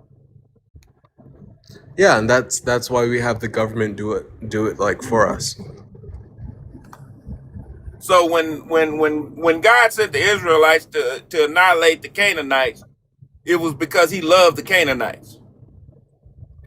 I mean, he did love the Canaanites, but No, the fuck he didn't. well, I mean, like, God loves everyone. No, he doesn't. Well, I mean, I'd say that he does. Of course you can say that, but your book proves otherwise. Like, so if you had like I don't know, some old person and the rest of their life was going to be very bad. You know, it might just be better to, you know, just like let them go, you know, instead of keeping them on life support and suffering for another, I don't know, 2 years. I don't Right? understand. Go ahead. I don't understand what this has to do with what we just talked about, but go ahead. Well, I mean, if you have a Canaanite and he's gonna grow up and he's gonna like sacrifice babies on an altar, Show me that. well, that's what they did. No, Like show me that in the Bible. the Amalekites and No. You said the Canaanites, right? yeah, the Canaanites, the Okay. Amalekites, they were all idol demon worshippers and they sacrificed children. Idol demon worshippers. Yeah. So well, hold on. I'm glad you went there. So because I want to ask you a question. You got free will? Yes. Okay, great. Why come the Canaanites couldn't have free will to worship who they wanted to worship? God interrupted their free will by sending the Israelites in there to annihilate them because they had other gods that they worship. Well, free will doesn't mean you're free from consequences. What consequences? You Yeah. must don't know the definition of free will. Well, free will. I mean, they differentiate it with like there's like free will and there's like free choice. When Okay, like but you said technically, you said you had free will. well, I mean, like technically it would be like free choice, but most people like understand free choice as just like free will. Okay, the Canaanites were under no obligation to serve this God. They made no pact with this God. Matter of fact, they didn't give two shits about that God. They cared about their own. Mm-hmm. So what right does your God have to send in his precious Israelites to go in there and kill men, women, and children? All because they don't want to worship him. The thing that I like to do is when we get into like conversations about the Canaanites or the Amalekites is I one up it and I go to the flood. You one up it by going to the flood. So you Yep. just make your God look even worse. Go ahead. I mean, if you want to say that. Yeah, I don't have to. It ain't what I want to say. It's a fact. According Well, to you know, your book. I just don't understand why like people are arguing for like the Canaanites, the Amalekites, Okay. I'll tell and you. we're ignoring like when God killed everyone except for like one family. Okay. Let's run with that. God destroyed the world. Why did he destroy the world? What was his purpose for destroying the world? To preserve the possibility of a good one. To make Okay, it once make again, it no, that's not what the Bible says. Why did your God flood the earth? because everyone was evil. I didn't want to say that, but that's what it says. Okay, let's run with that. Everybody's evil. So, logically, you telling me that a infant child is evil? Well, I mean, God exists outside of time, so you could see that. Oh. Okay. See, this is what gets me. You guys always say God exists out of time. He can see that. So God created everything, right? Mm-hmm. He even created that infant, didn't he? Yes. And he knew exactly what that infant was going to do from the beginning all the way to the end because he wrote it. He knows, right? Mm-hmm. Because he's all knowing. Right? Yes. So I need you to hear me and hear me clearly. What kind of God would give life to something, write their life from beginning to end, and then turn around and punish them for some shit he wrote? Who said he's punishing them? You don't think killing somebody is a punishment? You just said it was a punishment.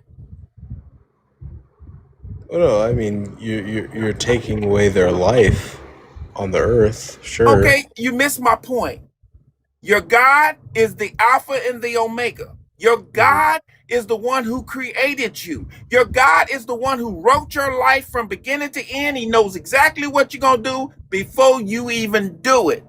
But yet, in the same breath, he will punish you or threaten to send you to hell for some shit that he wrote. Make that make sense? I don't necessarily think it's like a punishment. Like, I mean, if you told me that God could like unalive me today and then, you know, I'd just be chilling, then I wouldn't really see that as like You missed the point again. I'm going to say it again. Your God is the Alpha and the Omega. Mm-hmm. He is the one who created you. He wrote your life from beginning to end. He knows exactly what you're going to do before you do it. Well, no. I wouldn't say, listening closer, I wouldn't say that he wrote our lives beginning to end because there is free will. Great. I wanted you to say that. Now my point is then how, if he didn't write our lives, that means he can't be all-knowing, so he doesn't know exactly what we're going to do. So we're getting punished for some shit he didn't know. Well, no, that's kind of like a fault of, you know, just the human circumstance.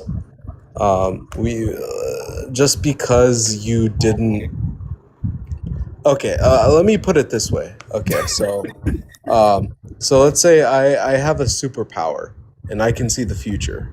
Mm-hmm. And I look into the future and I see tomorrow and you're eating vanilla ice cream, right? Did I make you eat vanilla ice cream?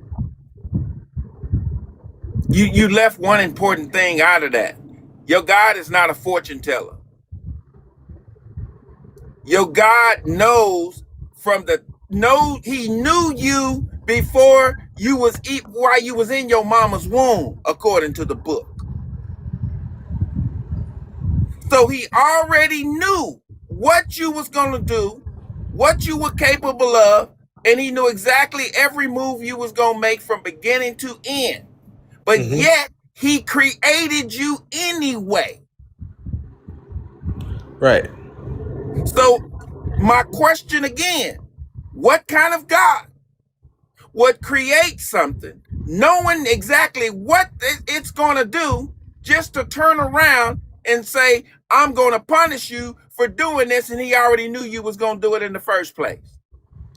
I mean, it still like harkens back to the question I was asking earlier, where it's like, you know, just because like I know your entire life, just because like let's say that I'm, you know, Professor X and I'm a telepath and I know your entire life, I know how it's going to end, I know everything that you're going to do, but how does that make me the fault for you doing that?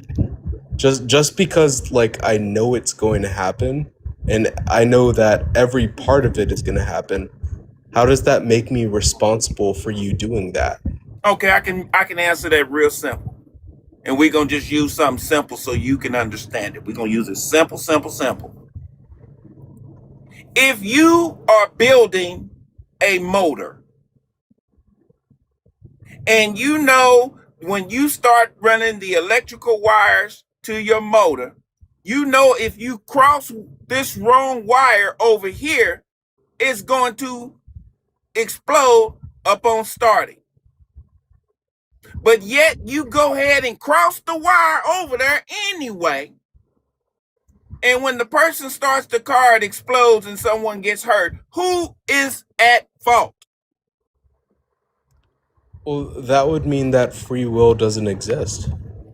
Oh, you think? Oh, well, you know, like personally, like I don't think it exists. So it's like, Okay, you didn't answer my question. You didn't on answer one my hand, question. it's like, well, yeah, you know, Who's obviously. at fault?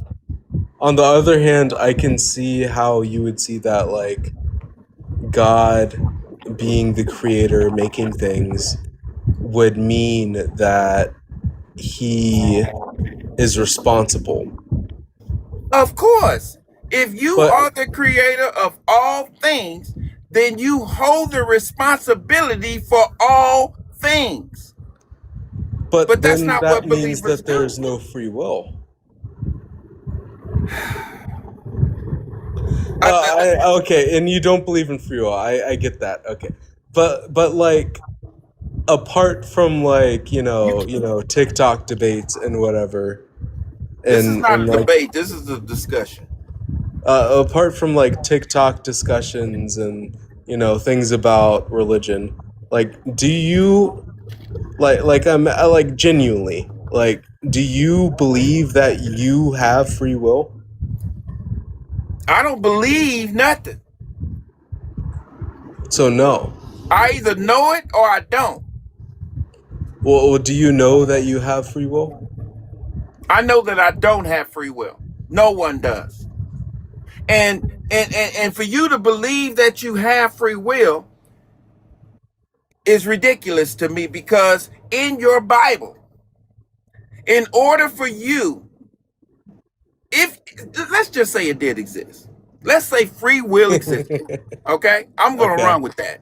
Let's say free will existed. Do you know the minute that you start serving Yahweh, your free will is gone? Yes. That's like the whole point. No, But that's not the I point. do want to commend you, because, like, I've been on here for, I don't know, 6 hours talking to atheists, and none of them would sort of like admit and tackle arguments from the way that you've been doing. So, like, I'm kind of confused right now, but we'll see where we go. But yeah, Yahweh. I think I get the guy. You know, I think I get the guy. You know, this is the thing this is the problem that I have with believers and Christians, and I'm guilty. I'm guilty. Don't ever think that I was not a believer at one time. Don't ever think that I was not a Christian at one time. Don't ever think that I did not live